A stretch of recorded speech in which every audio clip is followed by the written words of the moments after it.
Hi ನಮಸ್ಕಾರ ಎಲ್ರಿಗೂ. ಇತ್ತೀಚೆಗೆ ಸೋಷಿಯಲ್ ಮೀಡಿಯಾದಲ್ಲಿ ರೋ ರೀಲ್‌ಗಳನ್ನ ಸ್ಕ್ರಾಲ್ ಮಾಡ್ತಾ ಇರಬೇಕಾದ್ರೆ ಫೇಸ್‌ಬುಕ್ಕಲ್ಲಿ, ಇನ್‌ಸ್ಟಾಗ್ರಾಮಲ್ಲಿ ರೀಲ್‌ಗಳಲ್ಲಿ ರವಿ ಬೆಳಗೆರೆ ಅವ್ರದ್ದೊಂದು ಬುಕ್ ಓದಿದ್ದೀನಿ ನಾನು. ಓದ್ಬಿಟ್ಟು ನನಗೆ ತಲೆ ಕೆಟ್ಟಂಗೆ ಆಗ್ಬಿಡ್ತು. ನನಗೆ ನಶೆ ಬಂದ್ಬಿಡ್ತು. ತೇಲಾಡ್ಬಿಟ್ಟೆ, ಹಾರಾಡ್ಬಿಟ್ಟೆ. ಈ ಪುಸ್ತಕ ನನಗೆ ನನ್ನ ಈ ವ್ಯಕ್ತಿತ್ವನೇ ಬದಲಾಯಿಸ್ಬಿಡ್ತು ಅಂತೆಲ್ಲ ಕೆಲವರು ರೀಲ್ಸ್ ಹಾಕೋರು. ಆ ರೀಲ್ಸ್‌ಗಳಿಗೆ ಲಕ್ಷಾಂತರ ಲೈಕ್‌ಗಳು, ಆ ಓದಿರೋರು ಕಾಮೆಂಟ್‌ಗಳು, ಕೆಲವರು ಹಾನೆಸ್ಟ್ ಆಗಿ ಓದಿ ಹಾನೆಸ್ಟೇ ಕಾಮೆಂಟ್ ಕೊಡ್ತಿದ್ರು. ಅವನ್ನೆಲ್ಲ ನೋಡ್ತಿದ್ದೆ ನಾನು. ನೋಡಿದಾಗ ನಾನ್ಯಾಕೆ ವಿಡಿಯೋ ಮಾಡಬಾರ್ದು ಅನ್ನಿಸ್ತು. ಯಾಕಂದ್ರೆ ಒಂದು ಪುಸ್ತಕ ಓದಿನೇ ಆ ಪಾಟಿ ಅವರು ಹೇಳ್ಕೊಳೋದಾದ್ರೆ, ಇಲ್ಲಿ ನೋಡಿ ಇವೆಲ್ಲ ರವಿ ಬೆಳಗೆರೆ ಅವರ ಬುಕ್ಕುಗಳು. ಕೇವಲ ರವಿ ಬೆಳಗೆರೆ ಅವರು. ಇನ್ನೂ ನನ್ನ ಹತ್ರ ರವಿ ಬೆಳಗೆರೆ ಅವರ ಬುಕ್ಕುಗಳು ತುಂಬಾ ಇದಾವೆ. ಬೇರೆಯವರು ಓದಕ್ಕೆ ಅಂತ ಇಸ್ಕೊಂಡು ಹೋಗಿದ್ದಾರೆ, ವಾಪಸ್ ತಂದು ಕೊಟ್ಟಿಲ್ಲ. ಇಷ್ಟು ಪುಸ್ತಕಗಳನ್ನ ಓದಿರೋಂಥ ನಾನು ಯಾವ ಮಟ್ಟಿಗೆ ನಶೆಯಲ್ಲಿರ್ಬೋದು ಅಂತ ಯೋಚನೆ ಮಾಡಿ. ಒಂದು ರವಿ ಬೆಳಗೆರೆ ಅವರ ಬುಕ್ಕುಗಳು ಅಂದ್ರೆ ಎಷ್ಟು ಸೆಂಟಿಮೆಂಟ್ ಅಂತಂದ್ರೆ, ಈ ಬುಕ್ಕುಗಳು ಮುಟ್ಟಿದ್ರೆ ಏನೋ ಒಂದು ಆತ್ಮೀಯ ಭಾವನೆ ನನಗೆ.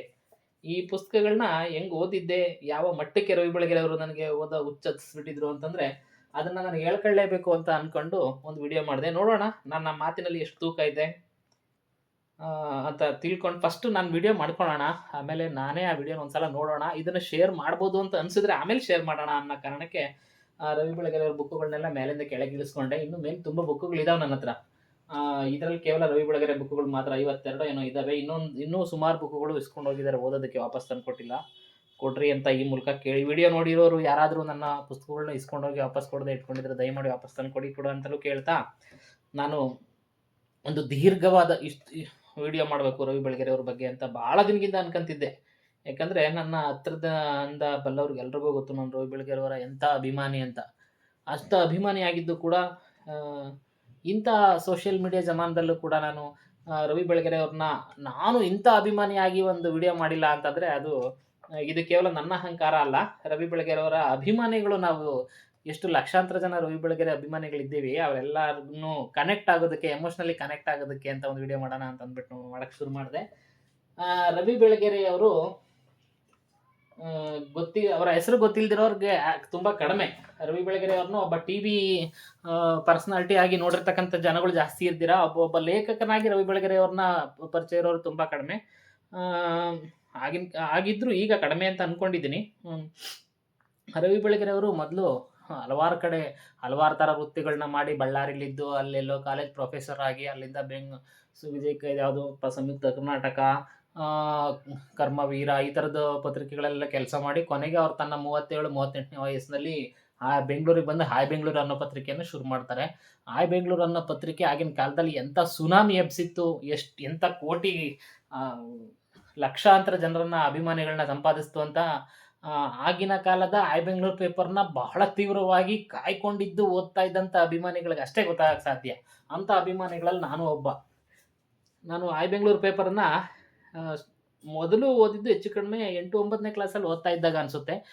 ಬಟ್ ಆವಾಗ ನಮ್ಮ ಹತ್ರ ಪೇಪರ್ ಓದೋಷ್ಟು ದುಡ್ಡಿರಲಿಲ್ಲ. ಆವಾಗ ₹3, ₹4, ₹5 ಏನೋ ಬರ್ತಿತ್ತು ಪೇಪರ್. ಬಟ್ ಅಷ್ಟು ದುಡ್ಡು ಕೂಡ ಇರಲಿಲ್ಲ. ಯಾವುದಾದ್ರೂ ಹಳೆ ಪೇಪರ್ಗಳು ಸಿಕ್ಕಿದ್ರೂ ತಿರ್ವಕೊಂಡು ಓದ್ತಿದ್ದೆ. ಅಷ್ಟೊಂದು ತೀವ್ರವಾಗಿ ನಮ್ಮನ್ನು ಪ್ರಭಾವಿಸ್ತಿತ್ತು. ಅದರಲ್ಲೂ ರವಿ ಬೆಳಗೆರೆ ಅವರ ಹಾಯ್ ಬೆಂಗಳೂರು ಪೇಪರಲ್ಲಿ ಆಗ ಗಾಂಧಿ ಹತ್ಯೆ ಮತ್ತು ಗೂಡ್ಸೆ ಅಂತ ಒಂದು ಪುಸ್ತಕ ಏನಿದೆ ಅದನ್ನು ಅಲ್ಲಿ ಧಾರಾವಾಹಿಯಾಗಿ ಬರೀತಿದ್ರು. ಮಹಾತ್ಮ ಗಾಂಧೀಜಿಯವರ ಹತ್ಯೆ ಆಗಿದ್ದು, ರಾಜೀವ್ ಗಾಂಧಿ ಅವರ ಹತ್ಯೆ ಮತ್ತು ಇಂದಿರಾ ಗಾಂಧಿ ಅವರ ಹತ್ಯೆ, ಈ 3 ವಿಚಾರಗಳನ್ನ ಎಷ್ಟು ರೋಚಕವಾಗಿ ಬರೀತಿದ್ರು ಅಂತಂದ್ರೆ ಅದನ್ನ ಓದ್ತಾ ಇದ್ರೆ ಕಣ್ಮುಂದೆ ನಡೀತಾ ಐತೆ ಅನ್ನೋ ಲೆವೆಲ್ಗೆ ನಮ್ಮನ್ನು ಮುಳುಗಿಸ್ಬಿಡ್ತಿದ್ರು. ಆ ಲೆವೆಲ್ಗೆ ಇರ್ತಿತ್ತು ಬುಕ್ಕು. ಇದಾದ್ಮೇಲೆ ನಾನೊಂದು 9ನೇ ಕ್ಲಾಸ್ 10ನೇ ಕ್ಲಾಸ್ ಅನ್ಸುತ್ತೆ. ಆ ಟೈಮಲ್ಲಿ ನಮ್ಮೂರಲ್ಲಿ ಒಬ್ಬ ವಡ್ಗೇರರ್ ಕಂಟಿ ಅಂತೀವಿ ಅವ್ರನ್ನ ಅವ್ರ ಹತ್ರ ಒಂದು ಬುಕ್ ಇತ್ತು. ಯಾವುದು ಗಾಂಧಿ ಹತ್ಯೆ ಮತ್ತು ಗೂಡ್ಸೆ ಅಂತ ರವಿ ಬೆಳಗೆರೆ ಅವ್ರದ್ದು. ಆ ಬುಕ್ಕನ್ನು ನಾನು ಇದನ್ನು ಓದ್ಕೊಡ್ತೀನಿ ಕೊಡೋಣ ಅಂತ ಇಸ್ಕೊಂಡು ಕೊಟ್ಟ. ಪಾಪ ಒಳ್ಳೆ ವ್ಯಕ್ತಿ ನನಗೆ. ಅದೊಂದು ಆ ವಿಚಾರಕ್ಕೆ ನನಗೆ ಅವರನ್ನು ಇವತ್ತಿಗೂ ನೆನಪಿಸ್ಕೊಳ್ತೀನಿ. ಯಾಕಂದರೆ ಆ ಪುಸ್ತಕವನ್ನು ಅವರು ನನಗೆ ಕಂಡೀಷನ್ ಆಗಿ ಕೊಟ್ಬಿಟ್ಟಿದ್ರೆ, ಬೆಳ್ಳಿಗೆ ತಂದು ಕೊಟ್ಬಿಡ್ಬೇಕು ಈ ಪುಸ್ತಕನ, ನಾನು ವಾಪಸ್ ಕೊಡ್ಬೇಕು, ಇಸ್ಕೊಂಡು ಬಂದಿದ್ದೀನಿ ಅಂತ, ಹಣ ಖಂಡಿತ ತಂದು ಕೊಡ್ತೀನಿ ಅಂತ ಇಸ್ಕೊಂಡು ಹೋಗಿ ಸೀಮೆಣ್ಣೆ ದೀಪ ಹಚ್ಕೊಂಡು ಇಡೀ ರಾತ್ರಿ ಇಡೀ ಪುಸ್ತಕವನ್ನು ಮಲಗದೇನೆ ನಿದ್ದೆ ಒಂದು ಸ್ವಲ್ಪನೂ ನಿದ್ದೆ ಕಣ್ಣಿಗೆ ಬರಲಿಲ್ಲ. ಆ ಲೆವೆಲ್ಗಿತ್ತು ಪುಸ್ತಕ ಅದು. ಆ ಪುಸ್ತಕವನ್ನು ಓದಿ 1 ಸಲ ಅಲ್ಲ 2 ಸಲ ಓದಿದ್ದೆ ಅನಿಸುತ್ತೆ. ಓದಿ ವಾಪಸ್ ತಗೊಂಡೋಗಿ ಕೊಟ್ಟಿದ್ದೆ ಆ ಬುಕ್ಕನ್ನು ಅವ್ರಿಗೆ. ಆ ವಿಚಾರಕ್ಕೆ ನಮ್ಮ ವಡ್ಗೇರರ್ ಕಂಟಿಗೆ ಭಾಳ ಥ್ಯಾಂಕ್ಸ್. ನಾನು ವಿಚಾರದಲ್ಲಿ ನೆನಪಿಸ್ಕೊಳ್ತೀನಿ. ತುಂಬ ನೆನಪಿಸ್ಕೊಂತೀನಿ. ನನ್ನ ರವಿ ಬೆಳಗೆರೆ ಅವರ ಪುಸ್ತಕಗಳನ್ನ ಓದುವ ಜರ್ನಿ ಶುರುವಾಗಿದ್ದು ಅಲ್ಲಿಂದ. ಅದಾದ್ಮೇಲೆ ನಾನು ಪಿ.ಯು.ಸಿಗೆ ಬಂದೆ. ಐ ಬೆಂಗಳೂರು ಪೇಪರ್ ಬರ್ತಾ ಇತ್ತು. ಬಟ್ ನನ್ನ ದುರದೃಷ್ಟಕ್ಕೆ ನನ್ನ ಹತ್ರ ಐ ಬೆಂಗಳೂರು ಪೇಪರ್ ಕೊಂಡ್ಕೊಳ್ಳೋವಷ್ಟು ಹಣ ಇರಲಿಲ್ಲ. ಬಹಳ ಬಡತನ ಇತ್ತು. ಆದರೂ ಸಿಕ್ಕಾಗ ಓದ್ತಿದ್ದೆ. ಅದಾದ್ಮೇಲೆ ಓಮನಸೆ ಅನ್ನೋ ಮ್ಯಾಗಝಿನ್ ಕೂಡ ಶುರು ಮಾಡಿದ್ರು. ನಾನು ಪಿ.ಯು.ಸಿಲಿದ್ದೆ ಆಗಾಗಲೇ. ಆ ಪಿ.ಯು.ಸಿಲಿ ಇದ್ದಾಗಲೇ ಓಮನಸೆ ಮ್ಯಾಗಝಿನ್‌ಗೆ ಶುರುವಾದಾಗ ಯಾವುದೋ ಒಂದು ಲೇಖನ ಇಂಥೊಂದು ವಿಚಾರ ಕೊಟ್ಟು ಒಂದು ಲೇಖನ ಬರೀರಿ ಅಂತ ಕೊಟ್ಬಿಟ್ಟು ಅಂತ ಹೇಳಿದ್ರು. ನಾನು ಎಚ್. ನರಸಿಂಹಯ್ಯವ್ರ ಬಗ್ಗೆ ಒಂದು ಸಣ್ಣ ಲೇಖನ ಬರೆದಿದ್ದೆ. ಆ ಲೇಖನ ಅದರಲ್ಲಿ ಪ್ರಕಟ ಆಗಿತ್ತು ಇದು ಓಮನಸೆ ಪತ್ರಿಕೆಯಲ್ಲಿ. ಅದು ನನ್ನ ಜೀವನದಲ್ಲಿ ಅತಿ ದೊಡ್ಡ ಸಾಧನೆ ನನಗೆ. ಯಾವುದಾದ್ರೂ ನಾನು ದೊಡ್ಡ ಸಾಧನೆ ಇನ್ಯಾವುದೋ ಒಂದು ದೊಡ್ಡ ಸಾಧನೆ ಮಾಡಿದ್ರು ಅಷ್ಟು ಸಂತೋಷ ಆಗ್ತಿರಲಿಲ್ಲ. ನಾನು ಬರೆದಿರ್ತಕ್ಕಂಥ ಲೇಖನ ಒಂದು ಓಮನಸೆ ಮ್ಯಾಗಝಿನಲ್ಲಿ ಬಂತಲ್ಲ ಅನ್ನೋ ಒಂದು ಖುಷಿ ನನಗೆ ತಡೆಯೋಕ್ಕಾಗಲಿಲ್ಲ. ಅಷ್ಟೊಂದು ಖುಷಿಯನ್ನು ನಾನು ಸೆಕೆಂಡ್ ಪಿ.ಯು.ಸಿನಲ್ಲಿ ಅನುಭವಿಸಿದ್ದೆ. ಅದಾದ್ಮೇಲೆ ನಮ್ಮ ಫ್ರೆಂಡ್ ಒಬ್ರು ಮಧುಗಿರಿಲಿ ಪ್ರತಾಪ್ ಅಂತ ಇದ್ರು. ಅವ್ರ ಅಂಗಡಿನಲ್ಲಿ ಐ ಬೆಂಗಳೂರು ಪೇಪರ್ ಬರ್ತಿತ್ತು. ಕೇಳೋದಕ್ಕೆ ಸ್ವಾಭಿಮಾನ ಹರ್ಟ್ ಆಗ್ತಿತ್ತು ನನಗೆ. ಅಣ್ಣ, ಐ ಬೆಂಗಳೂರು ಪೇಪರ್ ಅಂದರೆ ನನಗೆ ಭಾಳ ಇಷ್ಟ. ರವಿ ಬೆಳಗೆರೆ ಅವ್ರದ್ದು ನಿಮ್ಮ ಅಂಗಡಿನಲ್ಲಿ ಪೇಪರ್ ಬರ್ತೈತಲ್ಲಣ್ಣ, ಈ ಒಂದು ಪೇಪರ್ ತಂದುಕೊಡು, ನನ್ನ ಹತ್ರ ದುಡ್ಡಿಲ್ಲ ಓದೋಕ್ಕೆ. ನಾನು ಓದ್ಬಿಟ್ಟು ಅದೇ ಥರ ವಾಪಸ್ ಕೊಡ್ತೀನಿ, ತಗೊಂಡೋಗಿ ಅಂಗಡಿಲೇ ಇಟ್ಕೊಂಡು ಬೇರೆಯವ್ರಿಗೆ ಮಾರು ಅಂತ ಕೇಳೋಣ ಅಂತ ತುಂಬ ಸಲ ಅನ್ಕೊಂತಿದ್ದೆ. ಮಧುಗಿರಿ ಅವರ ಪ್ರತಾಪ್ ಈಗ ಅವರು ಅಬಕಾರಿ ಇಲಾಖೆಯಲ್ಲಿ ಸಬ್ ಇನ್ಸ್ಪೆಕ್ಟರ್ ಆಗಿದ್ದಾರೆ. Is a very good man with a golden heart ಅಂತ ಅತ್ಯುತ್ತಮವಾದ ಸ್ನೇಹಿತ. ನಾನು ಕೇಳಿದ್ರೆ ಖಂಡಿತ ಅವ್ರು ಇಲ್ಲ ಅಂತಿರ್ಲಿಲ್ಲ. ನನಗೆ ಬೇಕಾದ್ರೆ ತಂದೆ ಕೊಡ್ತಿದ್ದ ಪ್ರತಿ ವಾರ ಐ ಬೆಂಗಳೂರು. ಅಂತ ಒಳ್ಳೆ ಮನುಷ್ಯ. ಆದರೂ ಕೇಳೋದಕ್ಕೆ ಸಂಕೋಚ ಆಗಿ ಕೇಳ್ತಿರ್ಲಿಲ್ಲ. ಈಗ ಅನ್ನಿಸ್ತಿದೆ, ನಾಚಿಕೆ ಬಿಟ್ಟು ಕೇಳಿದ್ರೆ ಇನ್ನೂ ಅವಾಗ ತಂದುಕೊಡ್ತಿದ್ನೇನೋ ಅಂತ. ಅದಾದಮೇಲೆ ಓಮನಸೆ ಹಿಂಗೆ ಓದ್ತಾ ಇದ್ದೆ. ಡಿ.ಎಡ್‌ಗೆ ಬಂದೆ. ಡಿ.ಎಡ್‌ಗೆ ಬಂದಿದ್ದಾದ್ಮೇಲೂ ಕೂಡ ರವಿ ಬೆಳಗೆರೆ ಬುಕ್‌ಗಳನ್ನ ಓದ್ತಾ ಇದ್ದೆ. ಯಾವಾಗಾದರೂ ಕಾಲೇಜ್ ಫೀಸ್ ಕಟ್ಟಕ್ಕೆ ಅಥವಾ ಅದಕ್ಕೂ ಇದಕ್ಕೂ ಏನಾದರೂ ನನ್ನ ಹತ್ರ ಒಂದು ₹1000 ಏನಾದರೂ ದುಡ್ಡೇನಾದರೂ ಬಂತು ಅಂದರೆ ಅದರಲ್ಲಿ ಖಂಡಿತ ಹೋಗಿ ರವಿ ಬೆಳಗೆರೆ ಅವ್ರ ಪುಸ್ತಕಗಳನ್ನ ತಗೊಂಡ್ಬರ್ತಿದ್ದೆ. ಅದರಲ್ಲೂ ಸಿದ್ಧಗಂಗಾ ಮಠದಲ್ಲಿದ್ದಾಗಂತೂ ಎಷ್ಟು ಮಟ್ಟಿಗೆ ಸಿದ್ಧಗಂಗಾ ಮಠದಲ್ಲಿ ಡಿ.ಎಡ್ ಓದೋದಕ್ಕೆ ಅಂತ ಹೋದಾಗ ಎಷ್ಟು ಪುಸ್ತಕಗಳಿಗೆ ನಾನು ಹುಚ್ಚ ಆಗಿಬಿಟ್ಟಿದ್ದೆ ಅಂದರೆ, ಆ ಕಾಲೇಜಲ್ಲಿ ಅವರು ಲೆಕ್ಚರರ್ಗಳು ಏನು ಪಾಠ ಮಾಡ್ತಾವ್ರೆ ಅಂತ ನಾನು ಯಾವತ್ತೂ ಗಮನ ಕೊಟ್ಟವನೇ ಅಲ್ಲ. ದಯಮಾಡಿ ನಮ್ಮ ಲೆಕ್ಚರರ್ಗಳು ದಿನೇಶ್ ಸರ್ ಅಂತ ಒಬ್ರು ಇದ್ದಾರೆ, ನನ್ನ ಫೇಸ್ಬುಕ್ ಫ್ರೆಂಡ್ ಲಿಸ್ಟಲ್ಲಿ ಇದ್ದಾರೆ. ಅವರು ತಪ್ಪು ತಿಳ್ಕೊಬಾರ್ದು ಹಿಂಗಂತೀನಿ ಅಂತ. ಸಖತ್ ಬೋರಿಂಗ್ ಆಗಿರ್ತಿತ್ತು ಲೆಕ್ಚರರು. ದಿನೇಶ್ ಸರ್ ಯಾವತ್ತೂ ನಮಗೆ ಪಾಠ ಮಾಡಲಿಲ್ಲ. ಅವ್ರು ಬೇರೆ ಬಿ ಸೆಕ್ಷನ್, ಸಿ ಸೆಕ್ಷನ್ ಪಾಠ ಮಾಡ್ತಿದ್ರು, ಅದು ಬೇರೆ ಮಾತು. ನಮಗೆ ಯಾರ್ಯಾರು ಲೆಕ್ಚರ್ಗಳು ಪಾಠ ಮಾಡ್ತಿದ್ರು ಸಖತ್ತು ಬೋರಿಂಗ್. ಮತ್ತು ಆ ಸಿಲೆಬಸ್ಸೇ ಹೆಂಗಿತ್ತು, ಡಿ.ಎಡ್ ಸಿಲೆಬಸ್. ಹಾಗಾಗಿ ನಾನು ಒಂದು ಪುಸ್ತಕ ತೊಗೊಂಡ್ಬಿಟ್ಟು ಸುಮ್ಮನೆ ಅವ್ರು ಏನಾದರೂ ಹೇಳ್ಕೊಂತಿರ್ಲಿ ಅಂತ ನನ್ನ ಪಾಡಿ ನಾನು ಓದ್ಕೊಂತ ಸುಮ್ಮನೆ ಇರ್ತಿದ್ದೆ. ಅಷ್ಟ್ರ ಮಟ್ಟಿಗೆ ಓದ್ತಿದ್ದೆ. ಇಲ್ಲಿರ್ತಕ್ಕಂಥ ಪುಸ್ತಕಗಳು ಆ ಕಾಲದಲ್ಲಿ ತಗೊಂಡಿರೋವು ನಾನು. ನನ್ನ ಹತ್ರ ₹10ಗೂ ಗತಿ ಇಲ್ಲದೆ ಇರೋಂಥ ಕಾಲ, ₹100ಗೂ ಬಹಳ ಕಷ್ಟಪಡ್ತಿದ್ದಂಥ ಕಾಲದಲ್ಲಿ ₹10 ಕೂಡಿಕಿ ತಗೊಂಡಿರ್ತಕ್ಕಂಥ ಪುಸ್ತಕಗಳೇ ಇಲ್ಲಿ ಜಾಸ್ತಿ ಇರೋದು. ಆ ಕಾರಣಕ್ಕಾಗಿ ಯಾರಾದರೂ ನನ್ನ ಹತ್ರ ಪುಸ್ತಕಗಳನ್ನ ಇಸ್ಕೊಂಡು ಹೋಗಿ ವಾಪಸ್ ತಂದು ಕೊಡಲಿಲ್ಲ ಅಂದರೆ ಬಹಳ ಬೇಜಾರು ಮಾಡ್ಕೊಂತೀನಿ ನಾನು. ಇವತ್ತಿನ ಕಾಲದಲ್ಲಿ ನಾನು ಬೇಕಾದ್ರೆ ಒಂದೇ ಸಲಿಗೆ ₹10,000 ಬುಕ್‌ಗಳು ತಗೊಂಡು ಬಂದುಬಿಡಬಲ್ಲೆ. ನಾನು ಕೇಪಬಲ್ ಇದ್ದೀನಿ. ಆದರೆ ಆವತ್ತಿನ ಕಾಲದಲ್ಲಿ ನಾನು ₹5, ₹6 ಬೆಲೆ ಬೇಡ ಅಂತ ಐ ಬೆಂಗಳೂರು ಪೇಪರ್‌ನ ಕೊಂಡ್ಕೊಳಕ್ಕೆ ಶಕ್ತಿ ಇರಲಿಲ್ವಲ್ಲ ನನಗೆ. ಅಂಥ ಕಾಲದಲ್ಲೂ ಕೂಡ ಕೆಲವೊಂದು ಪುಸ್ತಕಗಳನ್ನ ತಂದಿಟ್ಕೊಂಡು ಕೊಂಡ್ಕೊಂಡು ಓದ್ತಿದ್ದೆ. ಓದಿದ ಪುಸ್ತಕನ ರಿಪೀಟ್ ಮಾಡ್ಕೊಂಡು ಓದ್ತಿದ್ದೆ. ಅಂಥ ಒಂದು ಮಹಾನ್ ಅಭಿಮಾನಿ ನಾನು ರವಿ ಬೆಳಗೆರೆ ಅವ್ರಿಗೆ. ಅವರ ಐ ಬೆಂಗಳೂರು ಪೇಪರಲ್ಲಿ ಡಿ.ಎಡ್‌ಲ್ಲಿ ಇದ್ದಾಗಲೇ ಒಂದು ಕಾಲಮ್ ಬರೆದಿದ್ದೆ ನಾನು. ಯಾವುದೋ ಒಂದು ಇಂಥದ್ದೊಂದು ವಿಚಾರ ಕೊಟ್ಟಿದ್ರು, ಇಂಥ ಮನಸ್ಸು ಬೇಸರ ನೀಗಿದ ಪರಿ ಹೇಗೆ ಅಂತ. ಆ ಡಿ.ಎಡ್‌ಲ್ಲಿ ಓದ್ತಲೇ ಐ ಬೆಂಗಳೂರು ಪೇಪರಲ್ಲಿ ಸುಮಾರು ಒಂದು ದಿಲ್ ನೆ ಫಿರ್ ಯಾದ್ ಕಿಯಾ ಅನ್ನೋ ಒಂದು ಕಾಲಮ್ ಪೇಪರಲ್ಲಿ ಇರ್ತಿತ್ತು. ಅದರಲ್ಲಿ ಪತ್ರಿಕೆಯ ಓದುಗರಿಗೆ ತಾವು ಬರೀತಕ್ಕಂಥ ಪತ್ರಗಳನ್ನ ಬರೆಯೋದಕ್ಕೆ, ಆ ಬರೆದಿರ್ತಕ್ಕಂಥ ಪತ್ರಗಳನ್ನ ಅದರಲ್ಲಿ ಪ್ರಕಟ ಮಾಡೋದಕ್ಕೆ ಅಂತ ಅವಕಾಶ ಕೊಟ್ಟಿದ್ರು. ಅದಾದಮೇಲೆ ಆ ಬರೆದಿರ್ತಕ್ಕಂಥ ಪ್ರಕಟ ಆಗ್ತಕ್ಕಂಥ ಲೇಖನಗಳಿಗೆ ಪುಸ್ತಕ ಬಹುಮಾನ ಕೊಡ್ತಿದ್ರು ರವಿ ಬೆಳಗೆರೆ ಅವರು. ನಾನು ಸುಮಾರು ಅದರಲ್ಲಿ ಒಂದು 7-8 ಸಲ ನನ್ನ ಐ ಬೆಂಗಳೂರು ಪೇಪರಲ್ಲಿ ನನ್ನ ಲೇಖನ ಪ್ರಕಟ ಆಯಿತು. ಇನ್ನೊಂದು ಬಹಳ ಸಂತೋಷ ಪಡುವಾದ, ಅಹಂಕಾರದಿಂದ ಹೇಳ್ತಿಲ್ಲ ಈ ಮಾತು, ಬಹಳ ಸೌಮ್ಯವಾಗಿ ವಿನಮ್ರವಾಗಿ ಹೇಳ್ತಿದ್ದೀನಿ. ನಾನು ಐ ಬೆಂಗಳೂರು ಪೇಪರ್ಗೆ ಆಗಲಿ ಓಮನಸೆ ಪತ್ರಿಕೆಗೆ ಆಗಲಿ ಬರೆದಿರ್ತಕ್ಕಂಥ ಯಾವುದೇ ಲೇಖನ ರಿಜೆಕ್ಟ್ ಆಗಿಲ್ಲ. ನಾನು ಬರೆದಿರ್ತಕ್ಕಂಥ ಎಲ್ಲ ಲೇಖನಗಳು ಐ ಬೆಂಗಳೂರು ಪೇಪರಲ್ಲಿ ಪ್ರಕಟ ಆಗಿದ್ದಾವೆ. ಅವನ್ನ ನಾನು ತುಂಬ ಪ್ರೀತಿಯಿಂದ ಇನ್ನೂ ಕಟ್ಟಿಂಗ್ ಇಟ್ಕೊಂಡಿದ್ದೀನಿ ಅವನ್ನ ನನ್ನ ಹತ್ರ. ಡಿ.ಎಡ್‌ಲ್ಲಿ ಕೂಡ ಆ ಡಿ.ಎಡ್‌ಲ್ಲಿ ನನಗೆ ಇನ್ನೊಬ್ಬ ಅದ್ಭುತವಾದ ಲೇಖಕ ಪರಿಚಯ ಆದರು. ಅವರು ಪೂರ್ಣಚಂದ್ರ ತೇಜಸ್ವಿ ಅವರು. ಅವ್ರ ಬಗ್ಗೆ ಮಾತಾಡಕ್ಕೆ ಕೂತ್ಕೊಂಡ್ರೆ 1 ಗಂಟೆ ಮಾತಾಡಬೇಕು ನಾನು. ಹಾಗಾಗಿ ಅವ್ರ ಬಗ್ಗೆ ಮಾತಾಡೋದಲ್ಲ, ರವಿ ಬೆಳಗೆರೆ ಅವ್ರ ಬಗ್ಗೆ ಮಾತ್ರ ಮಾತಾಡ್ತೀನಿ. ರವಿ ಬೆಳಗೆರೆ ಅವರು ಬೆಳಗೆರೆ ಅನ್ನೋ ಹುಟ್ಟೂರು ಚಿತ್ರದುರ್ಗದ ಚಿತ್ರದುರ್ಗ ಜಿಲ್ಲೆಯಲ್ಲಿದೆ. ನನ್ನ ಸ್ನೇಹಿತ ಡಿ ಎಡ್ ಓದ್ತಿದ್ದಂಥ ರವಿ, ಅವರು ಅದೇ ಚಿತ್ರದುರ್ಗದವನು. ನಾನು ಒಂದ್ಸಲ ರವಿ ಬೆಳಗೆರೆ ಅವರ ಮೇಲೆ ಎಂಥ ಅಭಿಮಾನಿ ಅಂದರೆ, ರವಿ ಬೆಳಗೆರೆ ಅವರು ಹುಟ್ಟು ಬೆಳೆದಾಡ್ತಿರ್ತಕ್ಕಂಥ ಊರನ್ನ ನೋಡ್ಬೇಕು ನಾನು. ಆ ವ್ಯಕ್ತಿಯ ನಡೆದಾಡ್ತಿರ್ತಕ್ಕಂಥ ಒಂದು ಮಣ್ಣನ್ನ ಮುಟ್ಬೇಕು ನಾನು ಅನ್ನೋ ಒಂದು ಬಹಳ ಸೆಂಟಿಮೆಂಟಿಂದ ರವಿ ಜೊತೆಗೆ ಹೋಗಿ ಚಿತ್ರದುರ್ಗದಲ್ಲಿ ಒಂದ್ಸಲ ರವಿ ಚಿತ್ರದುರ್ಗಕ್ಕೆ ಕರ್ಕೊಂಡು ಹೋದ. ಚಿತ್ರದುರ್ಗದ ಬೆಟ್ಟವನ್ನು ತೋರಿಸ್ದ ನನಗೆ. ಬೆಟ್ಟವನ್ನು ತೋರಿಸಿ ಅವ್ನ ಊರಿಗೆ ಅವ್ನು ವಾಪಸ್ ಹೋದ. ನಾನು ಬೆಳಗೆರೆಗೆ ಬಸ್ ಹತ್ಕೊಂಡು ಹೋದೆ. ಬೆಳಗೆರೆಗೆ ಬಸ್ ಹತ್ಕೊಂಡು ಹೋದಾಗೆ ರವಿ ಬೆಳಗೆರೆ ಅವರ ಮಾವ ಕೃಷ್ಣಶಾಸ್ತ್ರಿಗಳಾಗಿ ಇನ್ನೂ ಬದುಕಿದ್ರು. ಅವರನ್ನ ಮಾತಾಡಿಸ್ಕೊಂಡು ಅವರ ಆ ಊರಲ್ಲಿದ್ದು, ಆ ಊರಲ್ಲಿ ಒಂದು ಓಡಾಡಿ ಇದು ನಮ್ಮ ರವಿ ಬೆಳಗೆರೆ ಅವರ ಊರು ಅನ್ನೋ ಒಂದು ಅಭಿಮಾನದಿಂದ ಓಡಾಡಿ ಬರಬೇಕು ಅಂತ ಹೋಗಿದ್ದೆ. ಅವತ್ತು ಕೃಷ್ಣಶಾಸ್ತ್ರಿಗಳೆಲ್ಲೋ ಹೋಗಿದ್ರು, ಇರಲಿಲ್ಲ. ಅವತ್ತು ಆ ಕೃಷ್ಣಶಾಸ್ತ್ರಿಗಳು ಅಲ್ಲೇ ಒಂದು ಸ್ಕೂಲನ್ನು ನಡೆಸ್ತಿದ್ರು. ಅಲ್ಲೇ ಸ್ಕೂಲಲ್ಲೇ ಕೆಲವೊಂದು ಮಕ್ಕಳಿಗೂ ಅಲ್ಲೇ ಹಾಸ್ಟೆಲ್ ಥರ ಅವ್ರ ಮನೇಲೇ ಆಶ್ರಯ ಕೊಟ್ಟಿದ್ರು. ಅವರನ್ನು ಪರಿಚಯ ಮಾಡಿಕೊಂಡು ಕೃಷ್ಣಶಾಸ್ತ್ರಿಗಳ ಮನೆಯಲ್ಲೇ ಒಂದಿನ ಡಿ.ಎಡ್ ಓದ್ದಂಥ ಕಾಲದಲ್ಲಿ ಇದ್ದು ವಾಪಸ್ಸು ನಾನು ಸಿದ್ಧಗಂಗಾ ಮಠಕ್ಕೆ ಬಂದಿದ್ದೆ. ಅದು ನನ್ನ ಜೀವನದ ಅತ್ಯಂತ ಒಂದು ದಿವ್ಯವಾದಂಥ ನೆನಪು. ಅದೇ ಸಿದ್ಧಗಂಗಾ ಮಠದಲ್ಲಿ ಇನ್ನೊಂದು ಅದ್ಭುತವಾದ ನೆನಪು ಅಂದರೆ, ಈಗೇನು ಹೇಳಿ ಹೋಗೋ ಕಾರಣ ಅಂತ ಎಲ್ಲರೂ ಸೋಷಿಯಲ್ ಮೀಡಿಯಾದಲ್ಲಿ ಹಾಕ್ತಾ ಇದ್ದಾರೆ. ನಾನು ಈ ಪುಸ್ತಕ ಓದಿದ್ದು ನನಗೆ ತಲೆ ಕೆಟ್ಟೋಯ್ತು, ನಾನು ತೇಲಾಡ್ಬಿಟ್ಟೆ, ಮೊತ್ತಲ್ಲಿ ತೇಲಾಡ್ಬಿಟ್ಟೆ, ಆ ಲೆವೆಲಲ್ಲಿ ಅಕ್ಷರ ಮಾಂತ್ರಿಕ ರವಿ ಬೆಳಗೆರೆ ಅವರು ಬರೆದಿದ್ದಾರೆ ಅಂತ. ನಾನು ಆಗಿನ ಕಾಲದಲ್ಲಿ 20 ವರ್ಷದಿಂದನೇ ಆ ಪುಸ್ತಕದ ಮೇಲಿಂದ ಎಷ್ಟೊಂದು ಪ್ರಭಾವಿತ ಆಗಿದೆ ಅಂದರೆ, ಹೇಳಿ ಹೋಗೋ ಕಾರಣ ಪುಸ್ತಕದ ಇಬ್ಬರು ಕಥಾನಾಯಕ ಮತ್ತು ಕಥಾನಾಯಕಿ ಹಿಮವಂತ ಮತ್ತು ಪ್ರಾರ್ಥನಾ ಇವರಿಬ್ಬರು ತಮ್ಮ ಪ್ರೇಮವನ್ನು ಪರೀಕ್ಷೆ ಮಾಡೋಕ್ಕೋಸ್ಕರ ತಾವೆಷ್ಟು ಮಾನಸಿಕವಾಗಿ ಸಮರ್ಥರು ಅಂತ ತೀರಿಸ್ಕೊಳ್ಳೋಕ್ಕೋಸ್ಕರ ಬೆಂಗಳೂರಿಂದ ಶಿವಮೊಗ್ಗದವರೆಗೂ ಅಥವಾ ಎಲ್ಲಿಂದೆಲ್ಗೂ ತುಂಬ ದೂರ ಲಾಂಗ್ ವಾಕ್ ನಡ್ಕೊಂಡು ಹೋಗ್ತಾರೆ. ಆ ಕತೆ ಬಹಳ ಪ್ರೇರಣಾದಾಯಕವಾಗಿದೆ. ಆ ಕಥೆಯನ್ನು ಓದಿ ನನಗೆ ಎಂಥ ಪ್ರೇರಣೆ ಸಿಕ್ತು ಅಂದರೆ, ನಾನು ಹಾಗಾದರೆ ಯಾವುದಾದ್ರೂ ಒಂದು ಬಹಳ ದೂರ ನನ್ನ ಕೈಲಿ ಸಾಧ್ಯನೇ ಆಗಲ್ಲ ಅನ್ನೋಷ್ಟು ದೂರ ಕಾಲ್ನಡಿಗೆಯಲ್ಲಿ ನಡ್ಕೊಂಡು ಹೋಗ್ಬೇಕು, ನೋಡೋಣ ಎಷ್ಟು ದೂರ ನಡೆಯೋಕ್ಕೆ ಸಾಧ್ಯನೋ ಅಂತ ಯೋಚನೆ ಮಾಡ್ತಾ ಅನ್ನಿಸ್ತು. ಸಿದ್ಧಗಂಗಾ ಮಠದಿಂದ ನಮ್ಮ ಊರಿನವರೆಗೂ ನಡೆದು ಬಿಡೋಣ. ನಮ್ಮೂರು ಮಧುಗಿರಿ ತಾಲೂಕಲ್ಲಿ ಅಮರಾವತಿ, ಹೆಚ್ಚು ಕಡಿಮೆ ಒಂದು 70 ಕಿಲೋಮೀಟ್ರ್ ಆಗುತ್ತೆ ಸಿದ್ಧಗಂಗಾ ಮಠದಿಂದ ಅನ್ನೋ ಒಂದು ಹಠ ಬಂತು. ಆಗ ಇಂಥ ಸಣ್ಣ ಪುಟ್ಟ ಆಟಗಳಿಗೆಲ್ಲ ಹೆದರುವಂಥ ವಯಸ್ಸಲ್ಲ. ತುಂಬ ಹೆಲ್ತ್ ಚೆನ್ನಾಗಿರುತ್ತೆ, ಆರೋಗ್ಯ ಚೆನ್ನಾಗಿರುತ್ತೆ. ಇದ್ರ ಜೊತೆಗೆ ರವಿ ಬೆಳಗೆರೆ ಅವರ ಸ್ಫೂರ್ತಿ ಅಂಥದ್ದು. ಒಂದಿನ ನಾನು ಡಿ.ಎಡ್ ಕ್ಲಾಸ್ಮೇಟ್ಸ್ಗಳಿಗೆಲ್ಲ ಯಾರಿಗೂ ಹೇಳಿದೆ, ರವಿಗೊಬ್ಬನಿಗೆ ಹೇಳಿದೆ, ಹಿಂಗು ಈ ಥರ ಹೋಗ್ಬೇಕು ಅಂದ್ಕೊಂಡಿದ್ದೀನಿ ಅಂತ.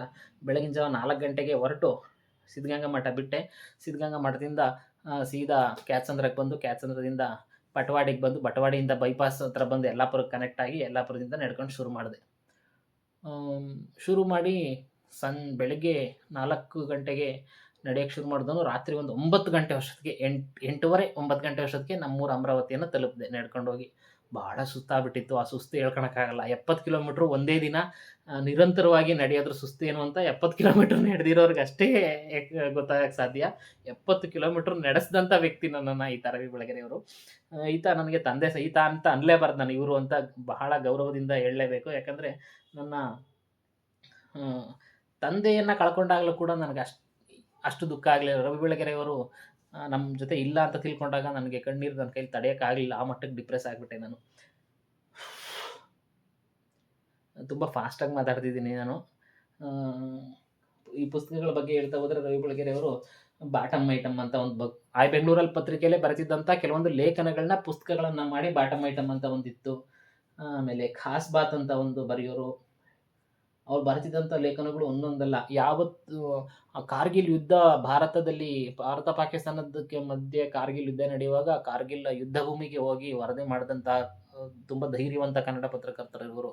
ಮಾಡಿರ್ತಕ್ಕಂಥ ಸಾಧನೆಗಳು ಒಂದೊಂದಲ್ಲ. ಆಮೇಲೆ ತಾಲಿಬಾನ್, ಅಮೆರಿಕ ಮಧ್ಯೆ ಅಫ್ಘಾನಿಸ್ತಾನ ಮತ್ತು ಅಮೆರಿಕದ ಮಧ್ಯೆ ತಾಲಿಬಾನಲ್ಲಿ ಯುದ್ಧ ನಡೀತಿರ್ಬೇಕಾದ್ರೆ ತಾಲಿಬಾನ್ಗೆ ಹೋಗಿ ಏನು ಒಂದು ಕಳ್ಳ ಪಾಸ್ಪೋರ್ಟ್ ಮುಖಾಂತರ ಯಾವುದೋ ದೇಶದ ಬಾರ್ಡರ್ ದಾಟಿ ತಾಲಿಬಾನ್ನಲ್ಲಿ ಹೋಗಿ ಅಲ್ಲೆಲ್ಲೋ ಅಮುದರಿಯಾ ಅನ್ನೋ ನದಿಯನ್ನು ದಾಟ್ಕೊಂಡು ಎಲ್ಲೋ ಮರುಭೂಮಿನಲ್ಲೇ ಮಲ್ಕೊಂಡು ಎದ್ದು ಬಂದು ವರದಿ ಮಾಡಿದಂಥ ಪತ್ರಕರ್ತರಿವರು. ಇವತ್ತಿಗೂ ಅವ್ರು ಬರೆದಿರ್ತಕ್ಕಂಥ ಮುಸ್ಲಿಂ ಅನ್ನೋ ಪುಸ್ತಕ ಇದೆ ತಾಲಿಬಾನ್ ಬಗ್ಗೆ, ಅದನ್ನು ಓದಬೇಕು. ಆ ಪುಸ್ತಕಗಳನ್ನು ಕೆಲವರು ಓದ್ತಾರೆ. ನನಗೆ ಪುಸ್ತಕಗಳನ್ನ ಯಾವ್ಯಾವುದೋ ಪುಸ್ತಕ ಓದ್ತಾರೆ, ಪುಸ್ತಕ ಓದೋಕ್ಕೆ ಇಂಟ್ರೆಸ್ಟ್ ಇರುತ್ತೆ. ಆದರೆ ಎಲ್ಲಿಂದಲೋ ಶುರು ಮಾಡ್ತಾರೆ. ಯಾವುದೋ ಒಂದೆರಡು ಲೈಬ್ರರಿಗಳಲ್ಲಿ ಸಿಗ್ತಕ್ಕಂಥ ಸಪ್ಪೆ ಪುಸ್ತಕಗಳನ್ನ ಓದಿ ನನಗೆ ಓದೋಕ್ಕೆ ಇಷ್ಟ ಆಗಲಿಲ್ಲಪ್ಪ, ನಮಗೆ ಹಿಡಿಸ್ಲೇ ಇಲ್ಲಪ್ಪ ಅಂತ ಎತ್ತಿಕ್ಬಿಟ್ಟು ಸುಮ್ಮನೆ ಆಗ್ಬಿಡ್ತಾರೆ. ಆ್ಯಕ್ಚುಲಿ ಅವರಲ್ಲಿ ಪುಸ್ತಕ ಓದೋಂಥ ಕೆಪಾಸಿಟಿ ಇರುತ್ತೆ, ಪುಸ್ತಕ ಓದಿ ಅರಗಿಸ್ಕೊಳ್ತಕ್ಕಂಥ ಮೆಚುರಿಟಿ ಇರ್ತದೆ. ಆದರೆ ಸರಿಯಾದ ಪುಸ್ತಕಗಳು ಅವ್ರಿಗೆ ಸಿಕ್ಕಿರೋದಿಲ್ಲ. ಅಂಥವ್ರನ್ನ ತುಂಬ ಜನ ನೋಡಿದ್ದೀನಿ. ಅಂಥವ್ರಿಗೆ ನಾನು ರವಿ ಬೆಳಗೆರೆ ಅವ್ರ ಪುಸ್ತಕಗಳನ್ನ ಕೊಟ್ಟು ಓದಿಸಿದ್ದೀನಿ. ತುಂಬ ಜನಗಳಿಗೆ ಓದಿಸಿದ್ದೀನಿ. ತುಂಬ ಜನ ಆ ಪುಸ್ತಕಗಳನ್ನ ತಗೊಂಡು ಓದಿದ್ದಾರೆ. ರವಿ ಬೆಳಗೆರೆ ನನ್ನಿಂದ ಓದಿದ್ದಾರೆ ಅನ್ನೋ ಅಹಂಕಾರ ಅಲ್ಲ. ರವಿ ಬೆಳಗೆರೆ ಅವರ ಪುಸ್ತಕಗಳನ್ನ ಕೊಟ್ಟು ಓದಿಸಿ ತುಂಬ ಜನಕ್ಕೆ ನಾನು ಪುಸ್ತಕ ಓದೋ ಹವ್ಯಾಸವನ್ನು ಬೆಳೆಸಿದ್ದೀನಿ. ಅಂಥ ಸ್ನೇಹಿತರು ಇದ್ದಾರೆ. ಅದ್ರಲ್ಲಿ ಕೆಲವ್ರು ಕಳ್ಳರು ನನ್ನ ಹತ್ರ ಪುಸ್ತಕ ಇಸ್ಕೊಂಡೋಗಿ ವಾಪಸ್ ಕೊಡದೇ ಇರೋರು ಇದ್ದಾರೆ. ಫಾರ್ ಎಕ್ಸಾಂಪಲ್ಲು ನನ್ನ ಗೆಳೆಯ ಹಳೇಟಿ ವಸಂತರಾಜ ನನ್ನ ಹತ್ರ ಒಂದೆರಡು ರವಿ ಬೆಳಗೆರೆ ಅವರ ಪುಸ್ತಕಗಳನ್ನ ಇಸ್ಕೊಂಡು ಹೋದ. ಅವನ ಹತ್ರ ಅವನು ನನ್ನ ಹೈಸ್ಕೂಲ್ ಕ್ಲಾಸ್ಮೇಟ್ ಜೂನಿಯರ್ ಒಬ್ಬ ತಿಮ್ರಾಜು ಅಂತ ಇದ್ನಂತೆ. ಅವನು ನನ್ನ ಪುಸ್ತಕನ ಅವನಿಂದ ಇಸ್ಕೊಂಡು ವಾಪಸ್ ಕೊಡದೆ ವಸಂತಂಗೆ ವಾಪಸ್ ಕೊಡದೆ ಇಟ್ಕೊಂಡಂತೆ. ಆ ಕಾರಣಕ್ಕೆ ಅವ್ನು ತಿಮ್ರಾಜನ್ ನಾನು ಇವತ್ತಿನವರೆಗೂ ಮಾತಾಡ್ಸಲ್ಲ. ಕಾರಣ ನನ್ನ ಮಗ ನನ್ನ ಪುಸ್ತಕನ ಇಸ್ಕೊಂಡೋಗಿ ನನಗೆ ಮೋಸ ಮಾಡ್ದ ಇವನು ಅನ್ನೋ ಒಂದು ಭಾವನೆಗೆ. ಮತ್ತು ಸೆಕೆಂಡ್ PUCನಲ್ಲಿ ಒಬ್ಬ ಹುಡುಗ ಗೌತಮ್ ಬುದ್ಧ ಕಾಲೇಜಲ್ಲಿ ಓದ್ಬೇಕಾದ್ರೆ ಶಾಂತರಾಜು ಅಂತ ಒಬ್ಬ ಹುಡುಗ ಬರ್ತಿದ್ದ. ಒಂಥರ ಉಡಾಫೆ ಮನೋಭಾವ, ಓದಿದ್ರಾಯ್ತು ಅನ್ನೋ ಥರ. ಅವನು ಹಿಂಗೆ ಒಂದಿನ ನನ್ನ ರೂಮ್ ಹತ್ರ ಬಂದು ನನ್ನ ಓಮನಸೆ ಮ್ಯಾಗ್ಝಿನ್ನಲ್ಲಿ ಒಂದು ಓಮನಸೆ ಮ್ಯಾಗ್ಝಿನ್ ತಗೊಂಡೋಗಿ ಇದನ್ನು ತಗೊಂಡೋಗಿ ಓದಿ ವಾಪಸ್ ಕೊಡ್ತೀನಿ ಅಂತ ಇಸ್ಕೊಂಡು ಹೋದ. ಏನೋ ಒಂದು ಸ್ನೇಹಕ್ಕೆ ಕಟ್ಟು ಬಿದ್ದು ಆಯಿತು ಬಿಡು ತಗೊಂಡೋಗಿ ಓದಿ ತಂದು ಕೊಡಲಿ ಅಂತಂದ್ಬಿಟ್ಟು ಕೊಟ್ಟೆ. ವಾಪಸ್ ಅವನು ಹೆಂಗೆ ತಂದುಕೊಟ್ಟ ಆ ಮ್ಯಾಗ್ಝಿನ್ನ ಅಂದರೆ ಹರಿದಾಕಿ ಮುರಿದಾಕಿ ಮಡಚಿ ಏನೇನೋ ಮಾಡಿ ಒಟ್ನಾಗ ಅದನ್ನು ಮುಟ್ಟಕ್ಕಾಗದೇ ಇರೋ ಥರ ವಾಪಸ್ ತಂದುಕೊಟ್ಟ ನನ್ನ ಓಮನಸೆ ಮ್ಯಾಗ್ಝಿನನ್ನು PUCನಲ್ಲಿ. ಅದೊಂದು ಕಾರಣಕ್ಕೆ ಅವತ್ತೇ ಅವನ ಸ್ನೇಹವನ್ನು ನಾನು ಬಿಟ್ಟಿದ್ದು.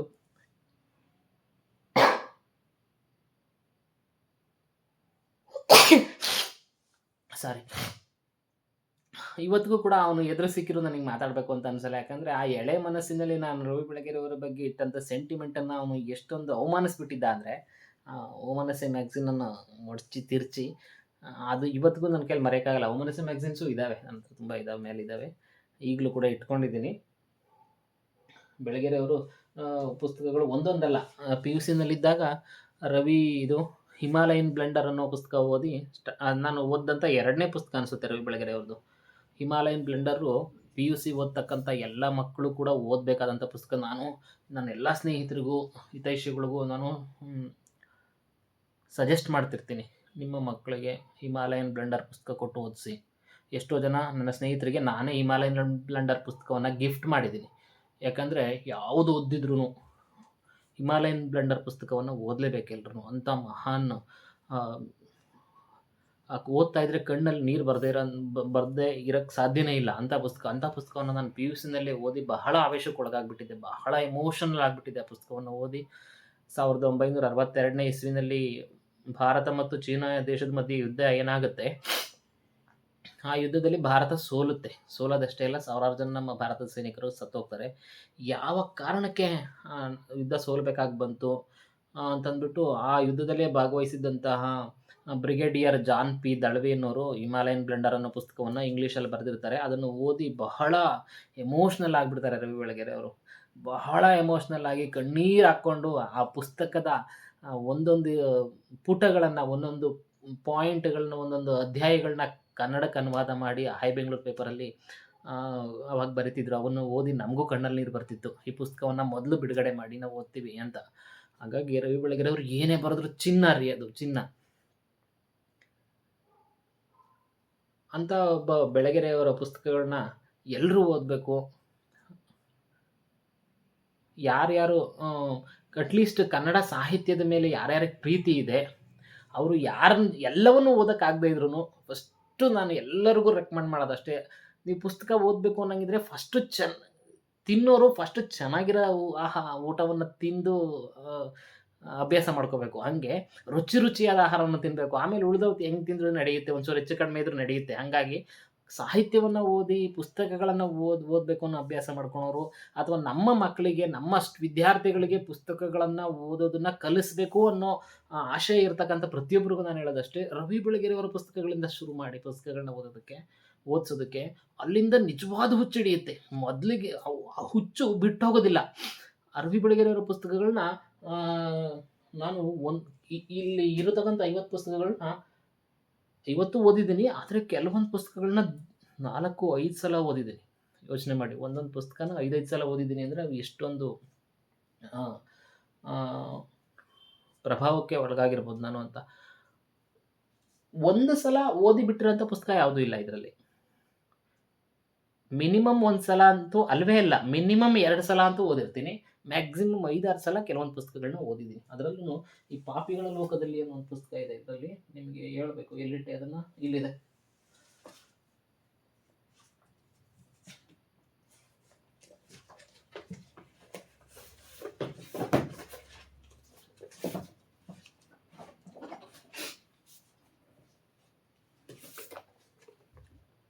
ಬೆಂಗಳೂರಿನ ಅಂಡರ್‌ವರ್ಲ್ಡ್ ಬಗ್ಗೆ ರವಿ ಬೆಳಗೆರೆ ಅವರು ಬರೆದಿದ್ರು ಪಾಪಿಗಳ ಲೋಕದಲ್ಲಿ.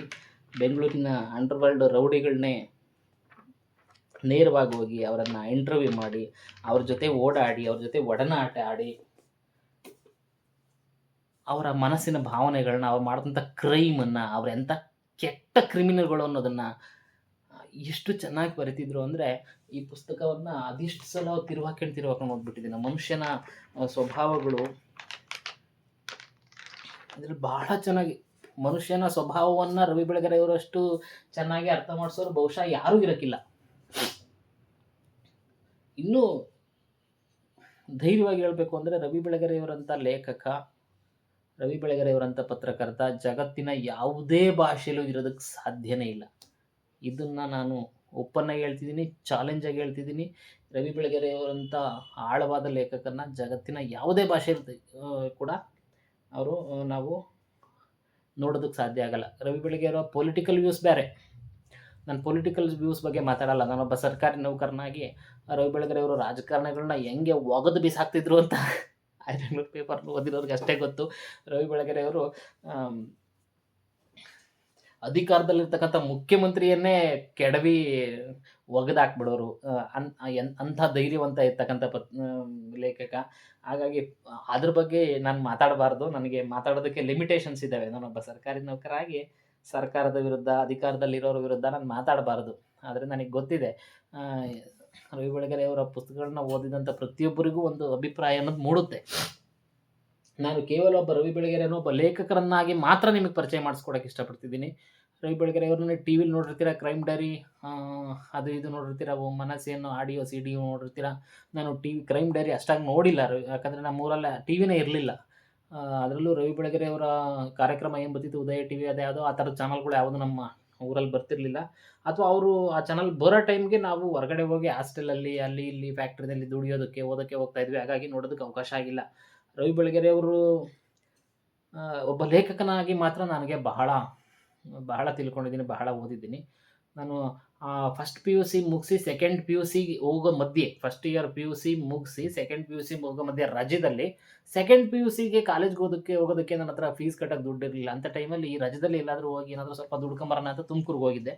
ತುಮಕೂರಲ್ಲಿ ಮಂದಾರಗಿರಿ ಬೆಟ್ಟ ಇದೆಯಲ್ಲ, ಅದರ ಆಪೋಸಿಟ್ಟು ಮಂದಾರಗಿರಿ ಬೆಟ್ಟ ಹತ್ತಿ ನಾವು ಕೆಳಗಡೆ ಮೆಟ್ಲ ಕಡೆ ನೋಡಿದಾಗ ಅದರ ಆಪೋಸಿಟ್ ದೂರದಲ್ಲಿ ಹಿರೇಹಳ್ಳಿ ಇಂಡಸ್ಟ್ರಿಯಲ್ ಏರಿಯಾ ಅಂತ ಇದೆ. ಅಲ್ಲೊಂದು ಇಂಡಸ್ಟ್ರಿಯಲ್ ಏರಿಯಾದಲ್ಲಿ ಸೀಗೆಕಾಯಿ ಪುಡಿ ಫ್ಯಾಕ್ಟ್ರಿಲಿ ಕೆಲಸ ಮಾಡ್ತಿದ್ದೆ ನಾನು.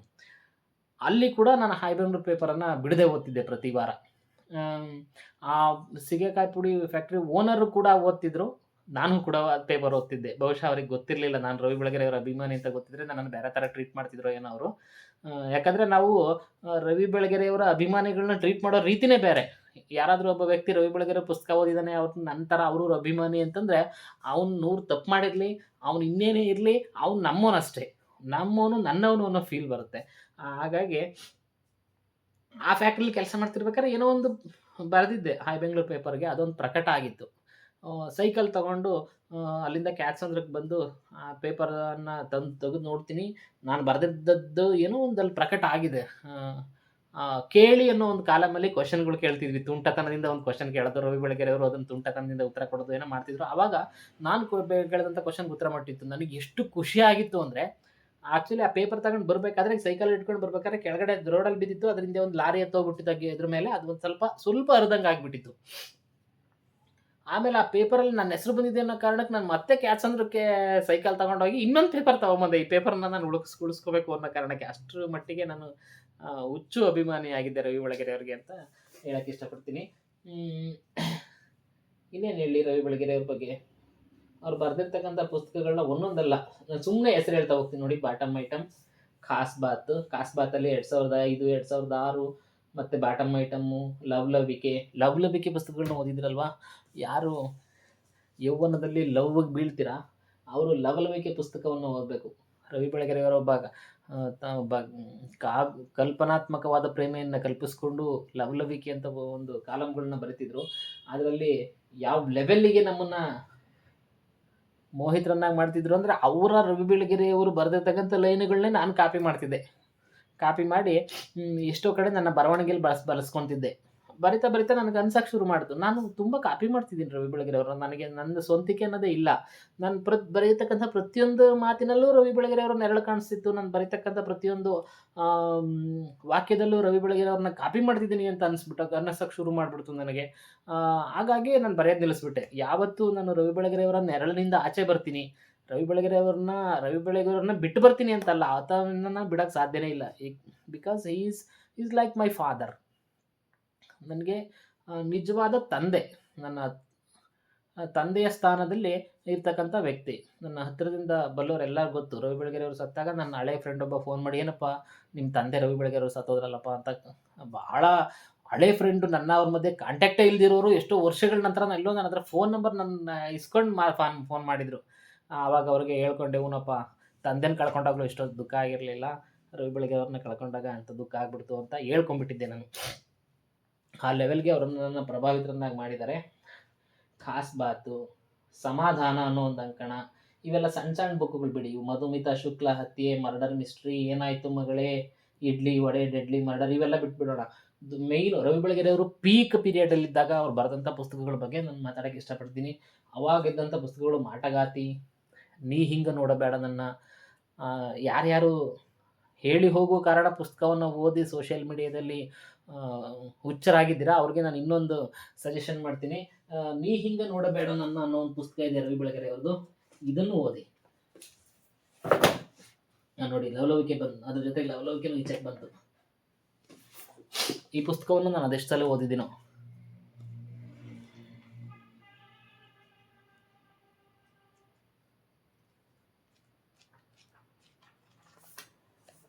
ನೀ ಹಿಂಗೆ ನೋಡಬೇಡ ನನ್ನ ಪುಸ್ತಕವನ್ನು ಓದಿ.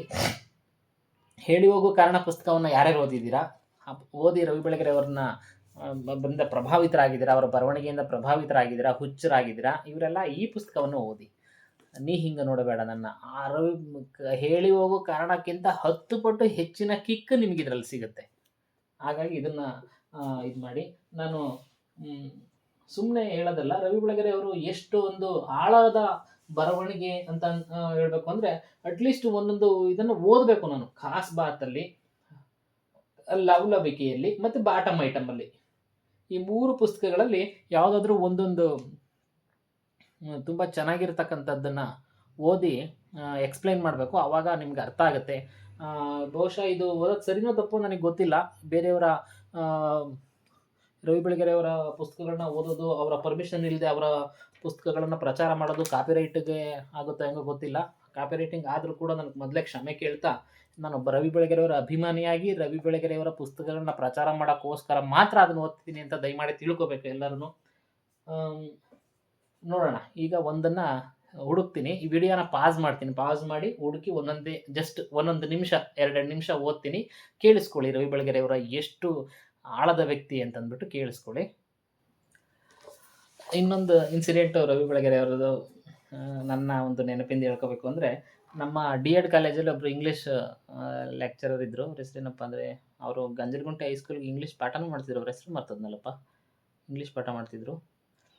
ಅವರು ಹೀಗೆ ಪಾಠ ಮಾಡ್ತಾ ಇರ್ಬೇಕಾದ್ರೆ ಒಂದಿನ ಮಾತಿನ ಮಧ್ಯೆ ಲಂಕೇಶ್ ಅವ್ರ ಬಗ್ಗೆ ಮಾತಾಡ್ತಾ, ಲಂಕೇಶ್ ಅವರು ಮಹಾನ್ ಶ್ರೇಷ್ಠ ಲೇಖಕರು, ರವಿ ಬೆಳಗೆರೆ ಅಂತ ಬಂದ ಅವನೇನೂ ಸರಿ ಇಲ್ಲ, ಬರೀ ಕ್ರೈಮ್ ಬಗ್ಗೆ ಬರೀತಾನೆ, ಅವನು ಭಾಳ ಚೀಪ್ ಲೆವೆಲ್ ಲೇಖಕ ಅಂತ ಏನೋ ಒಂದು ಲೆಕ್ಕ ಕೇಳ್ತಾ ಇದ್ರು. ನಾನು ಭಾಳ ಸಿಟ್ಟು ಬಂದ್ಬಿಡ್ತು ನನಗೆ. ಯಾಕಂದರೆ ಆ ಇಡೀ ಕಾಲೇಜಲ್ಲಿ ರವಿ ಬೆಳಗೆರೆಯವ್ರ ಬಗ್ಗೆ ಓದಿರೋರು ಯಾರೂ ಇರಲಿಲ್ಲ. ಬಹುಶಃ ನಾನು ಒಬ್ಬನೇ ಅನಿಸುತ್ತೆ ಇದ್ದಿದ್ದು. ಹಾಗಾಗಿ ಈ ಬೇರೆಯವ್ರಿಗೆಲ್ಲ ಅದು ಕಾಮೆಂಟ್ ಅಂತ ಅನ್ನಿಸ್ತಕ್ಕೆ ಶುರು ಆಗಿರ್ಬೋದೇನೋ. ಬಟ್ ನನಗದು ಬಹಳ ಆಕ್ರೋಶಕ್ಕೆ ಉಂಟು ಮಾಡಿಬಿಡ್ತು, ಬಹಳ ಕೋಪ. ಅವ್ರು ಲೆಕ್ಚರರ್ ಆಗಿರಲಿ, ಏನಾದರೂ ಆಗಿರಲಿ, ನಾನು ತಲೆ ಕೆಡ್ಸ್ಕೊಳೋದು ಬೇಡ. ಇವ್ರು ಹೇಳ್ತಾ ಇರ್ತಕ್ಕಂಥದ್ದು ನನಗೆ ಸಹಿಸ್ಕೊಳಕ್ಕಾಗ್ತಿಲ್ಲ. ಅದರಲ್ಲೂ ನಮ್ಮ ರವಿ ಬೆಳಗೆರೆಯವ್ರ ಬಗ್ಗೆ ಇವ್ರು ತಪ್ಪು ಮಾತಾಡ್ತಿದ್ದಾರೆ ಅಂದ್ಬಿಟ್ಟು ಎದ್ದು ನಿಂತ್ಕೊಂಡು, ಸರ್ ನೀವು ತಪ್ಪು ಹೇಳ್ತಿದ್ದೀರಾ, ನೀವು ರವಿ ಬೆಳಗೆರೆಯವರನ್ನ ಫಾಲೋ ಮಾಡೋರ್ಸೆಲ್ಲ ಕ್ರೈಮ್ ಮಾಡ್ತಾರೆ, ಕ್ರೈಮಿಗೆ ಸಪೋರ್ಟ್ ಮಾಡ್ತಾರೆ ಅಂತಂದ್ಬಿಟ್ಟು ಹೇಳ್ತಾ ಇದ್ದೀರಾ, ಬಹಳ ತಪ್ಪು. ನೀವು ರವಿ ಬೆಳಗೆರೆಯವ್ರ ಪುಸ್ತಕಗಳನ್ನ ಎಷ್ಟು ಓದಿದ್ದೀರಾ ಸರ್ ನೀವು? ಅಂದಾಗ ನಾನು ಓದೇ ಇಲ್ಲ. ಮತ್ತು ಓದಿದ್ಮೇಲೆ ಅವ್ರ ಬಗ್ಗೆ ಮಾತಾಡಕ್ಕೆ ನಿಮ್ಗೇನು ಏನಿದೆ ಸರ್ ಹಕ್ಕು? ರವಿ ಬೆಳಗೆರೆ ಅವರ ಪುಸ್ತಕಗಳನ್ನ ನಾನು 5 ವರ್ಷದಿಂದ ಓದ್ತಾ ಇದ್ದೀನಿ. ನಾನು ಯಾವುದೇ ಕ್ರೈಮನ್ನು ಮಾಡಿಲ್ಲ, ಯಾವುದೇ ಕ್ರಿಮಿನಲ್ ಮೈಂಡನ್ನು ಬೆಳೆಸ್ಕೊಂಡಿಲ್ಲ. ರವಿ ಬೆಳಗೆರೆ ಅವ್ರನ್ನ ನೀವು ಅವ್ರ ಬಗ್ಗೆ ಕಾಮೆಂಟ್ ಮಾಡೋದಕ್ಕೆ ನಿಮಗೇನಿದೆ ನೈತಿಕ ಹಕ್ಕು ಅಂತಂದ್ಬಿಟ್ಟು ಪ್ರಶ್ನೆ ಮಾಡಿಬಿಟ್ಟಿದ್ದೆ. ಬಹಳ ಅವ್ರಿಗೆ ಬಹುಶಃ ಒಬ್ಬ ವಿದ್ಯಾರ್ಥಿ ಈ ಮಟ್ಟಕ್ಕೆ ನನ್ನನ್ನು ಅವಮಾನ ಮಾಡ್ತಾನೆ ಅಂತ ಅವ್ರಿಗೆ ಅಂದ್ಕೊಂಡಿರ್ಲಿಲ್ವೇನೋ. ಆ, ಅದಾದ್ಮೇಲೆ ಅವ್ರು ನನ್ನನ್ನು ಮತ್ತೆ ಯಾವತ್ತೂ ಮಾತಾಡಿಸ್ಲೇ ಇಲ್ಲ ಕಾಲೇಜಿಗೆ. ಯಾಕೆ ಅವ್ರು ಪರ್ಸನಲ್ ಆಗಿ ತಗೊಂಡ್ರು ಬಿಟ್ಟರು, ಅದು ಬೇರೆ ಮಾತು. ಅವ್ರ ಹೆಸರು ಮರ್ತೋದೆ.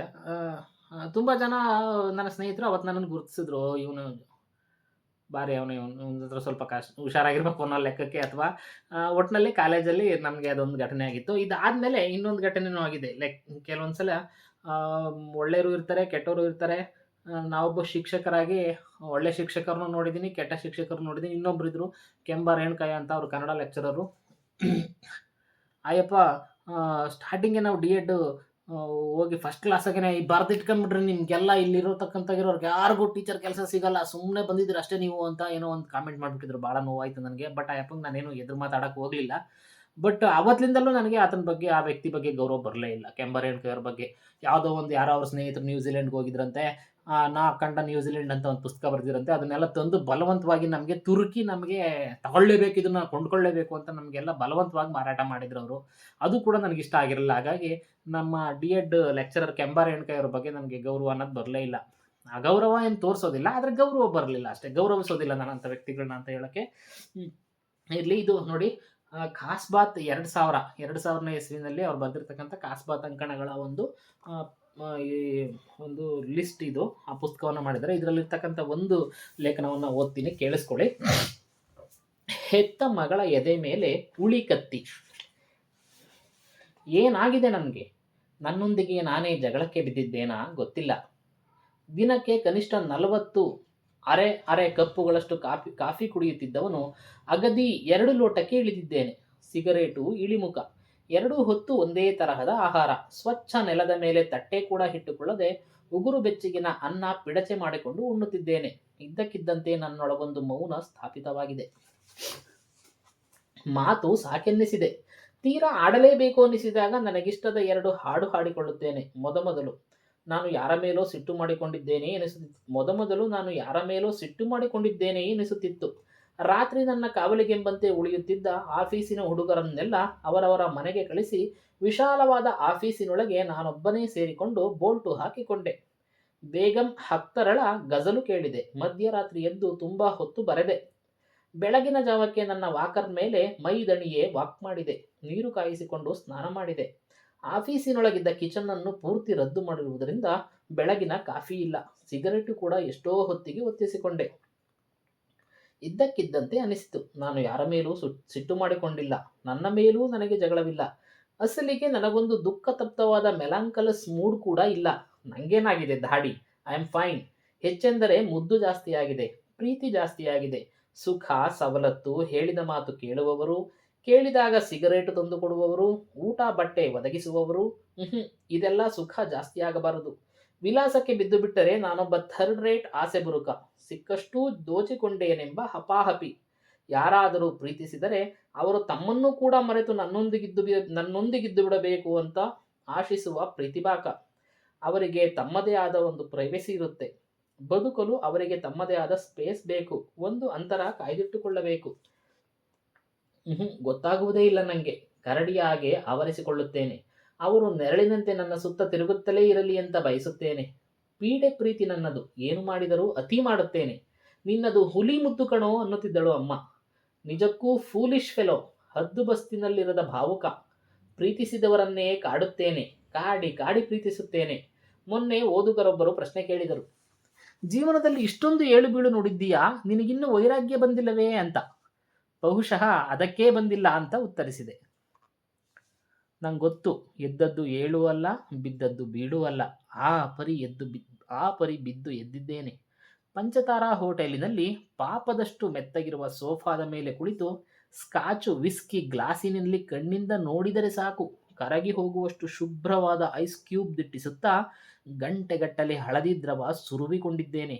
ಅದರಂತೆಯೇ ಬಳ್ಳಾರಿಯ ಆ ದೀಪವಿಲ್ಲದ ರಸ್ತೆಯ ತುದಿಯಲ್ಲಿ ಹೆಸರೇ ಇಲ್ಲದ 11ನೇ ನಂಬರ್ ವಾರ್ಡಿನ ಸಾರಾಯಿ ಅಂಗಡಿಯ ಮಂಕು ಬೆಳಕಿನಲ್ಲಿ ದುಃಖಕ್ಕೂ ದಾರಿದ್ರ್ಯಕ್ಕೂ ಅತೃಪ್ತಿಗೂ ನನಗೂ ಮದುವೆಯಾಗಿ ಹೋಗಿದೆಯೇನೋ ಎಂಬಂತೆ ಸಾರಾಯಿ ಹರಳುಪ್ಪು ಗಂಟಲಲ್ಲಿ ಕರಗಿಸಿ ಎದ್ದು ಬಂದಿದ್ದೇನೆ. ಯಾವುದೋ ಹಿಲ್ ಸ್ಟೇಷನ್ನಿನ ಬೆಟ್ಟದ ತುದಿಯಲ್ಲಿ ಬೆಚ್ಚಗೆ ಹೊದ್ದು ನಿಂತು ಈ ಲೈಫು ಅದೆಷ್ಟು ಸುಂದರ ಕಣ್ರಿ ಅಂತ ನನ್ನನ್ನು ನಾನೇ ಬಹುವಚನದಲ್ಲಿ ಮಾತನಾಡಿಸಿಕೊಂಡಿದ್ದೇನೆ. ಅದಾದ ಸ್ವಲ್ಪೇ ದಿನಗಳಿಗೆ ಬದುಕಿನ ಬಹುದೊಡ್ಡ ಕೊರಕಲಿನಲ್ಲಿ ಅಂಧಕಾರದಲ್ಲಿ ಸೂಳೆ ಮನೆಯ ಅಂಗಳದಲ್ಲಿ ಒಬ್ಬನೇ ಬೇವೆಯುತ್ತಾ ನಿಂತು ಜಲಾದೋ ಜಲಾದೋ ಜಲಾದೋ ಏ ದುನಿಯಾ ಎಂದು ಸಾಹಿರನ ಕ್ರುದ್ಧ ಗೀತೆಯನ್ನು ನನಗೂ ಕೇಳದಷ್ಟು ಮೆಲ್ಲಗೆ ಹಾಡಿಕೊಂಡಿದ್ದೇನೆ. ಅವಮಾನಗೊಂಡ ಮುಖಕ್ಕೆ ತಕ್ಷಣ ಕಣ್ಣೀರು ತಟ್ಟಿ ಸಮಾಧಾನ ಹೇಳಿ ಸನ್ಮಾನದ ದೇಶಾವರಿ ನಗೆಗೆ ಅದನ್ನು ಅನುವುಗೊಳಿಸಿದ್ದೇನೆ. ವಾಹ್ ಮಗನೇ, ಇಷ್ಟು ಮಾತ್ರ ಮಾಡಿದೆ ಅನ್ನೋ ಕಾರಣಕ್ಕೆ ನಿನಗೆ ವೈರಾಗ್ಯ ಬರಬೇಕಾ? ಒಳಗಿನವನು ಕೇಳುತ್ತಾನೆ. ನಕ್ಕು ಬಿಡುತ್ತೇನೆ. ನನ್ನದು ವಿರಾಗಿ ಮನಸ್ಸಲ್ಲ, ರಾಗದ್ವೇಷಗಳ ರಾಕ್ಷಸ ಜೀವ. ದುಃಖಕ್ಕೆ ಮಗುಚಿ ಬೀಳುವಂತೆಯೇ ವಿಲಾಸದ ವಾಸನೆ ಸಿಕ್ಕ ತಕ್ಷಣ ಮನಸ್ಸು ಡಾಬರ್ಮನ್ ನಾಯಿ ತರ ಆಗಿ ಹೋಗುತ್ತದೆ. I am a nut. ನನ್ನಂಥವರು ಬೇಗ ಕೆಡುತ್ತಾರೆ, ಬೇಗ ಎಡವುತ್ತಾರೆ. ಒಂದೇ ಸಂತೋಷವೆಂದರೆ ನನ್ನಂಥವರೇ ಬೇಗ ಸರಿ ಹೋಗುತ್ತಾರೆ ಕೂಡ. ಅವರಲ್ಲಿ ಅಂಥದೊಂದು ಫ್ಲೆಕ್ಸಿಬಿಲಿಟಿ ಇರುತ್ತದೆ. ನಿಮಗೆ ಆಶ್ಚರ್ಯವಾಗಬಹುದು. ಇವತ್ತು ನನ್ನ ಆಫೀಸಿನಲ್ಲಿ ಕೋಣೆಯಲ್ಲಿ ಒಂಚೂರು ಕಸವಿದ್ದರೂ ಹುಡುಗರ ಮೇಲೆ ರೇಗುತ್ತೇನೆ. ಆದರೆ 25 ವರ್ಷಗಳ ಹಿಂದೆ ಆಂಧ್ರದ ಚೀರಾಲ ಎಂಬ ಕಡಲ ತೀರದ ಊರಿನಲ್ಲಿ ನಾನೊಂದು ಹೋಟೆಲಿನಲ್ಲಿ ಕೆಲವೇ ದಿನ ಕೆಲಸಕ್ಕಿದ್ದೆ. ಆ ಹೋಟೆಲಿನ ಹೆಸರೇ ಅಸಹ್ಯ, ಸಿಪ್ ಅಂಡ್ ಡಿಪ್ ಅಂತ. ರಾತ್ರಿಯಾದ ಕೂಡಲೇ ವಿಲಾಸಿಗಳು, ಕುಡುಕರ, ತಪ್ಪು ಮಾಡುವ ಹೆಂಗಸರ ಹೇಷಾರವ. ಅಂತಹ ಹೋಟೆಲಿನಲ್ಲಿ ಮಧ್ಯರಾತ್ರಿಯ ತನಕ ಕೆಲಸ ಮಾಡಿ ಅದರ ಹಿತ್ತಲಿನಲ್ಲಿ ಹಾಸಲಿಕ್ಕೊಂದು ಗೋಣಿ ತಾಟೂ ಇಲ್ಲದೆ ಮೈಚೆಲ್ಲಿ ಮಲಗಿಬಿಡುತ್ತಿದ್ದೆ. ರಾತ್ರಿ ಯಾರ್ಯಾರು ದಾಟಿಕೊಂಡು ಹೋಗುತ್ತಿದ್ದರೋ, ಮೈ ಮೇಲೆ ಏನೇನು ಗಲೀಜು ಬೀಳುತ್ತಿತ್ತೋ. ಬೆಳಗ್ಗೆ ಎದ್ದರೆ ಮೈಯೆಲ್ಲ ಬೂದಿ ಬೂದಿ. ಅದನ್ನು ಕನಿಷ್ಠ 20 ದಿನ ಸಹಿಸಿಕೊಂಡೆ. ಬೇರೆ ಗತ್ಯಂತರವಿರಲಿಲ್ಲ ಎಂದಲ್ಲ, ಬೇಕಂತಲೇ ಸಹಿಸಿಕೊಂಡೆ. ಒಂದು ದುಃಖ ಮರೆಯಲು ನನಗೆ ಇನ್ನೊಂದು ದುಃಖ ಬೇಕಿತ್ತು. ಬೇಕೆಂತಲೇ ಚೀರಾಲದ ಬೂದಿಯನ್ನು ಮೈಮೇಲೆ ಎಳೆದುಕೊಂಡೆ. 20 ದಿನ ಕಳೆಯುವ ಹೊತ್ತಿಗೆ ಸಾಕಾಗಿ ಹೋಯಿತು. ರಾಜಮಹೇಂದ್ರಿಗೆ ಓಡಿ ಹೋದೆ. ಚೀರಾಲದಲ್ಲಿ ದುಡಿದ ದುಡ್ಡು ಸಾಕಷ್ಟಿತ್ತು. ಮೊದಲು ರಾಜಮಂಡ್ರಿಯಲ್ಲೊಂದು ಹೋಟೆಲಿನಲ್ಲಿ ರೂಮು ಮಾಡಿದೆ. ಶುಭ್ರ ಸ್ನಾನ. ದೊಡ್ಡ ಧರತಿಯಲ್ಲೊಂದು ವಿಲ್ಸ್ ಫಿಲ್ಟರಿನ ಪಾಕೀಟು. ನನ್ನ ದುಃಖಕ್ಕಿಂತ ಉದ್ದವಾಗಿದ್ದ, ದೀರ್ಘವಾಗಿದ್ದ ರಾಜಮಹೇಂದ್ರಿಯ ಸೇತುವೆಯ ಮೇಲೆ ಅಸಲಿಗೆ ಅದನ್ನು ಕಟ್ಟಿಸಿದವನೇ ನಾನೇನೋ ಎಂಬಂತೆ ಓಡಾಡಿದೆ. ಗೋದಾವರಿ ವರದಲಾಗ ಕೋರಿಕ ಚಲರೇಗಿಂದಿ. ಘಂಟಸಾಲ ನೆನಪಾದರು. ಕಾಮನೆಗಳು ಗೋದಾವರಿಯ ಪ್ರವಾಹದಂತೆ ಕೆರಳುತ್ತವಂತೆ. ಎಂಥ ಒಳ್ಳೆ ಗೀತೆ ಹಾಡಿದ್ದಾರೆ ಎಂದುಕೊಂಡೆ. ರಾಜಮಹೇಂದ್ರಿಯ ರಿಕ್ಷಾವೊಂದರಲ್ಲಿ ಕುಳಿತು, ಇಲ್ಲಿ ಚಲಂ ಇದ್ದ ಮನೆಯಲ್ಲಿ ದೇವರಕೊಂಡ ಬಾಲಗಂಗಾಧರ ತಿಲಕ್ ಉಳಿದಿದ್ದ ಓಣಿ ಯಾವುದು? ಚಲಂನ ಅಸಂಖ್ಯಾತ ಪ್ರೇಯಸಿಯರ ಪೈಕಿ ಅನುರೂಪ ಸುಂದರಿಯಾಗಿದ್ದ ಕಮಲ ಎಲ್ಲಿದ್ದಳು? ಅವರಿಬ್ಬರು ಆಡಿ ಅಲೆದ ತೋಟವಿನ್ನೂ ಹಾಗೇ ಇದೆಯೇ? ಕಂಡವರನ್ನು ವಿಚಾರಿಸುತ್ತಾ ರಾಜಮಹೇಂದ್ರಿಯ ಗಲ್ಲಿ ಅಲೆದೆ. ಮನಸ್ಸಿಗೆ ತಮಣಿಯಾಗಲಿಲ್ಲ. ಇಷ್ಟಕ್ಕೂ ನಿಮಗೆ ಏನು ಬೇಕು ಸಾರ್? ರಿಕ್ಷಾದವನು ಬಾಯಿ ಬಿಟ್ಟು ಕೇಳಿದ. ನಿಮ್ಮೂರಿನಲ್ಲಿ ಹುಡುಗಿಯರು ಎಲ್ಲಿ ಸಿಗ್ತಾರೆ? ನಾಚಿಕೆ ಬಿಟ್ಟು ಕೇಳಿದೆ. ಹಾಗೇಳಿ ಮತ್ತೆ, ಅದನ್ನು ಮೊದಲೇ ಹೇಳಿದ್ರೆ ಈ ಹೊತ್ತಿಗೆ ಅನ್ನುತ್ತಾ ಆತ ಕತ್ತಲ ದಿಕ್ಕಿಗೆ ರಿಕ್ಷಾ ತಿರುಗಿಸಿದ. ಗೋದಾವರಿ ವರದಲಾಗ ಕೋರಿಕ ಚಲರೇಗಿಂದಿ. ಅವತ್ತು ನಾನು ಧೈರ್ಯ ಮಾಡಿದ್ದರೆ, ರಿಕ್ಷಾ ವೈದಲ್ಲಿಗೆ ಹೊರಟು ಹೋಗಿದ್ದರೆ ಇವತ್ತು ನಾನೇನಾಗುತ್ತಿದ್ದೆನೋ? ನನ್ನ ಪ್ರೇಮ, ನನ್ನ ದುಃಖ ಏನಾಗುತ್ತಿದ್ದವೋ? ಅದೊಂದು ಪತನಕ್ಕೆ ಯಾವತ್ತೂ ನನ್ನ ಮನಸ್ಸು ಅಣಿಯಾಗಲಿಲ್ಲ. ದಾರಿಯಲ್ಲಿ ನಾನು ಉಳಿದುಕೊಂಡಿದ್ದ ಲಾಡ್ಜು ಬಂತು. ಇಲ್ಲೇ ನಿಲ್ಸು ಎಂದವನೇ ಅವನ ಆಶ್ಚರ್ಯಕ್ಕೊಂದೂ ಉತ್ತರ ಕೊಡದೆ ರಿಕ್ಷಾ ಬಾಡಿಗೆ ಅವನ ಕೈಗಿಟ್ಟು ಬಡಕ್ಕನೆ ಓಡಿ ನನ್ನ ರೂಮು ತಲುಪಿಕೊಂಡೆ. ಅವತ್ತೇಕೋ ರಾತ್ರಿ ಇಡೀ ದೇವರು ಮತ್ತು ಅಮ್ಮ ನೆನಪಾಗುತ್ತಿದ್ದರು. ಈ ತರಹದ ವಿಲಕ್ಷಣ ಜೀವನವನ್ನು ಬೇಕೆಂತಲೇ ಬದುಕಿದೆನೋ, ನನ್ನ ನಸೀಬೇ ಅಂತಹುದಿತ್ತೋ ಗೊತ್ತಿಲ್ಲ. ಚೀರಾಲದಲ್ಲಿ ದುಡಿದದ್ದನ್ನು ರಾಜಮಹೇಂದ್ರಿಯಲ್ಲಿ ಉಡಾಯಿಸಿದೆ. ರಾಜಮಹೇಂದ್ರಿಯಲ್ಲಿ ಮತ್ತೊಂದಿಷ್ಟು ದಿನ ಕೆಲಸ ಮಾಡಿದೆ. ಆ ದುಡ್ಡು ತಿರುಪತಿಯಲ್ಲಿ ಖಲಾಸ್. ಬಳ್ಳಾರಿಗೆ ವಾಪಸ್ಸು ಬಂದವನ ಕೈಯಲ್ಲಿದ್ದುದು ವೆಂಕಟರಮಣ ಸ್ವಾಮಿಯ ಲಡ್ಡು. ನೆತ್ತಿಯ ಮೇಲೆ ಕೂದಲಿರಲಿಲ್ಲ. ಅದು ಪ್ರೇಮಸೂತಕ. ಕೂದಲು ಮೊಳೆತು ಕ್ರಾಪ್ ಆಗುವಷ್ಟರಲ್ಲಿ ಹಿಮಾಲಯ ಕರೆಯಿತು. ಬಳ್ಳಾರಿಯಲ್ಲಿ ದುಡಿದದ್ದೆಲ್ಲ ರೈಲು ಖರ್ಚಿಗೆ ಆಯಿತು. ಒನ್ಸ್ ಅಗೇನ್ ಹರಿದ್ವಾರದಲ್ಲಿ ನಾನು ಬುಕ್ಕಾ ಫಕೀರ. ಈ ಹರಿದ್ವಾರಕ್ಕೆ ನಾನು ಒಂದ್ಸಲ ಟ್ರಿಪ್ ಹೋದಾಗ ರವಿ ಬೆಳಗೆರೆ ಅವರು ಹರಿದ್ವಾರಕ್ಕೆ ಹೋಗಿ ಹರಿದ್ವಾರದಲ್ಲಿ ಬದುಕಿದ್ರ ಬಗ್ಗೆ ತುಂಬ ಚೆನ್ನಾಗಿ ಭಾಳ ಎಮೋಷ್ನಲ್ ಆಗಿ ಬರ್ತಿದ್ರು. ಹರಿದ್ವಾರದ ಗಂಗಾ ನದಿ ತೀರದಲ್ಲೆಲ್ಲ ಅಯ್ಯೋ! ರವಿ ಬೆಳಗೆರೆ ಅವರು ಇಲ್ಲೆಲ್ಲ ಓಡಾಡಿದ್ರಲ್ವಾ, ಇಲ್ಲೆಲ್ಲ ಓಡಾಡಿರ್ಬೋದಲ್ವಾ, ಈ ಗಂಗಾ ನದಿ ತೀರದಲ್ಲಿ ಬರ್ದಿರ್ಬೋದಲ್ವಾ. ಗಂಗಾ ಆರತಿ ಅಂತ ನಡೆಯುತ್ತೆ ಹರಿದ್ವಾರದಲ್ಲಿ. ಆ ಗಂಗಾ ಆರತಿ ಬಗ್ಗೆ ಭಾಳ ಎಮೋಷ್ನಲ್ ಆಗಿ ಬರ್ದಿದ್ರು. ಆ ಗಂಗಾ ಆರತಿಯನ್ನು ನಾನು ಕೂತ್ಕೊಂಡು ಅಯ್ಯೋ! ನನ್ನ ಪ್ರೀತಿಯ ಲೇಖಕ ರವಿ ಬೆಳಗೆರೆಯವರು ಕೂಡ ಬರೆದಿದ್ರಲ್ವಾ, ಇದೇ ಗಂಗಾ ತಟದಲ್ಲಿ ಅವರು ಓಡಾಡಿದ್ದಾರಲ್ವಾ ಅನ್ನೋಂಥ ಭಾಳ ಎಮೋಷನಿಂದ ಅಲ್ಲಿರ್ತಕ್ಕಂಥ ಸೇತುವೆಗಳ ಮೇಲೆಲ್ಲ ನಾನು ರವಿ ಬೆಳಗೆರೆಯವರನ್ನ ನೆನಪಿಸ್ಕೊಂಡೇ ಓಡಾಡ್ತಿದ್ದೆ. ಅಷ್ಟೊಂದು ನಾನು ರವಿ ಬೆಳಗೆರೆಯವರ ಹುಚ್ಚು ಅಭಿಮಾನಿ. ಯಾಕೆ ಇದನ್ನೆಲ್ಲ ಹೇಳಿದೆನೆಂದರೆ, ನನ್ನ ಮಟ್ಟಿಗೆ ವಿಲಾಸ ವಿನಾಶಗಳೆರಡೂ ಒಂದನ್ನೊಂದು ಬೆನ್ನತ್ತಿಕೊಂಡು ಬಂದಿವೆ. ತುಂಬ ಸುಖವಾಗಿರುವ ಜಾಯಮಾನವೇ ನನ್ನದಲ್ಲ. ಮಹಾಬಲಿಪುರಂನ ಕಡಲ ತಡಿಯಲ್ಲಿ ಸೋಮಾರಿ ಮೊಸಳೆಯಂತೆ ಬಿಸಿಲು ಕಾಯುತ್ತಾ ಬಿದ್ದುಕೊಂಡಿದ್ದವನು ಅಲ್ಲಿಂದ ವಾಪಸ್ಸು ಬರುತ್ತಿದ್ದಂತೆಯೇ ಪಾದರಸವಾಗಿ ಬಿಟ್ಟೆ. ಹೋಟೆಲುಗಳ ಸುಖ ಸಾಕೆನ್ನಿಸಿತ್ತು. ಮೊಬೈಕು ಎಳೆದುಕೊಂಡವನೇ ನನ್ನೆಲ್ಲ ಬೇಸರಕ್ಕೆ ಮದ್ದು ಎಂಬಂತಿರುವ ಬೆಂಗಳೂರಿನ ವಿಕ್ಟೋರಿಯಾ ಆಸ್ಪತ್ರೆಯ ಕಾಂಪೌಂಡಿನೊಳಗೆ ನುಗ್ಗಿಬಿಟ್ಟೆ. ಮನುಷ್ಯನ ದುಃಖವನ್ನು ನೋಡುವುದಕ್ಕಿಂತ, ಅವನ ಉಗುರು ಬೆಚ್ಚಗಿನ ಕಣ್ಣೀರು ತಾಕುವುದಕ್ಕಿಂತ, ಅವನಿಗೊಂದು ಸಣ್ಣ ಕಂಫರ್ಟ್ ಕೊಡುವುದಕ್ಕಿಂತ, ಅವನ ದುಃಖದಲ್ಲಿ ನಾನೇ ಅವನಾಗಿ ಕೆಲಕಾಲ ನಿಲ್ಲುವುದಕ್ಕಿಂತ ಬೇರೊಂದು ಮದ್ದೆಲ್ಲಿದೆ? ತುಂಬ ಸಂತೋಷ ವಿನಾಶಕಾರಿ. ಎಲ್ಲಿಯದೋ ಒಂದು ದುಃಖವನ್ನು ಅರಸಿಕೊಂಡಾದರೂ ಹೋಗಿ ತಾಕಿ ಬರಬೇಕು. ನೆಲದ ಮೇಲೆ ಕಾಲು ಮತ್ತು ಹೆಗಲ ಮೇಲೆ ತಲೆ ನಿಲ್ಲುವುದೇ ಅವಾಗ. ಹಾಗಂತ ಹೋದರೆ ಒಂದು ದುಃಖದ ಚಾದರವನ್ನು ತಾಕಿ ಬರೋಣವೆಂದು ಕಾಲಿಟ್ಟರೆ ವಿಕ್ಟೋರಿಯಾ ಆಸ್ಪತ್ರೆಯ ಅಂಗಳದಲ್ಲಿ ನನಗೆ ಇದಿರಾದದ್ದು ಜಗತ್ತಿನ ಸಮಸ್ತ ದುಃಖಗಳ ನಡುವೆಯೇ ಮುಗಿಲೆತ್ತರ ಬೆಳೆದು ನಿಂತ ಬಾಹುಬಲಿ. ಅವನ ಹೆಸರು ಕೋಟಯ್ಯ. ತಮಾಷೆಗೆ ನಾನು ಆತನನ್ನು ವಿಕ್ಟೋರಿಯಾ ಆಸ್ಪತ್ರೆಯ ವೀರಬಾಹು ಎನ್ನುತ್ತೇನೆ. ಬದುಕಿನ ಸಾಮ್ಯಗಳು, ಕಾಕತಾಳೀಯಗಳು ಹೇಗಿರುತ್ತವೋ ನೋಡಿ. 1975 ಮಾರ್ಚ್ 14ರಂದು ನಾನು ಬಹುಶಃ ಲಲಿತೆ ನನಗೆ ತಂದುಕೊಡಬಹುದಾದ ಮಾರನೇ ದಿನದ ಬರ್ತ್ಡೇ ಗಿಫ್ಟ್ ಏನಿರಬಹುದೆಂದು ಕನಸು ಕಾಣುತ್ತಾ ಬಳ್ಳಾರಿಯ ಮಠ ಮಧ್ಯಾಹ್ನದಲ್ಲಿ ಮಂಚಕ್ಕೆ ಬಿದ್ದು ಹೊರಳುತ್ತಿದ್ದಾಗ ಈ ವಿಕ್ಟೋರಿಯಾದ ವೀರಬಾಹು ಕೋಟಯ್ಯ ತನ್ನ ಬಲಗೈಗೆ ಮೊದಲ ಬಾರಿಗೆ ಕತ್ತಿ ಮತ್ತು ಉಳಿ ಕೊಟ್ಟಿದ್ದ. ಅವತ್ತು ಈತನ ಸರ್ವೀಸಿನ ಮೊಟ್ಟ ಮೊದಲ ದಿನ. ನಾಳೆ ಮಾರ್ಚ್ 14 ಬಂದರೆ ಈತನ ಸರ್ವೀಸಿಗೆ 25 ತುಂಬುತ್ತೆ. ನನ್ನ ಪ್ರೇಮಕ್ಕೂ 25 ತುಂಬುತ್ತೆ. ನನಗೆ ಬಹುಶಃ 44ರ ಮುಪ್ಪು ಶುರುವಾಗುತ್ತೆ. ಅವತ್ತು ಕೈಯಲ್ಲಿ ಕತ್ತಿ ಉಳಿ ಹಿಡಿದ ಕೋಟಯ್ಯ ಇವತ್ತಿಗೂ ಅವುಗಳನ್ನು ಕೆಳಕ್ಕಿಟ್ಟಿಲ್ಲ. ನಾಳೆ ಮಾರ್ಚ್ 14ನೇ ತಾರೀಕು ಬಂದರೆ ನನ್ನ ಸರ್ವೀಸಿಗೆ 25 ವರ್ಷ ತುಂಬುತ್ತದೆ ಸ್ವಾಮಿ. ನಾಳೆ ಮಾರ್ಚ್ 14ನೇ ತಾರೀಕು ಬಂದರೆ ನನ್ನ ಸರ್ವೀಸಿಗೆ 25 ವರ್ಷ ತುಂಬುತ್ತದೆ ಸ್ವಾಮಿ.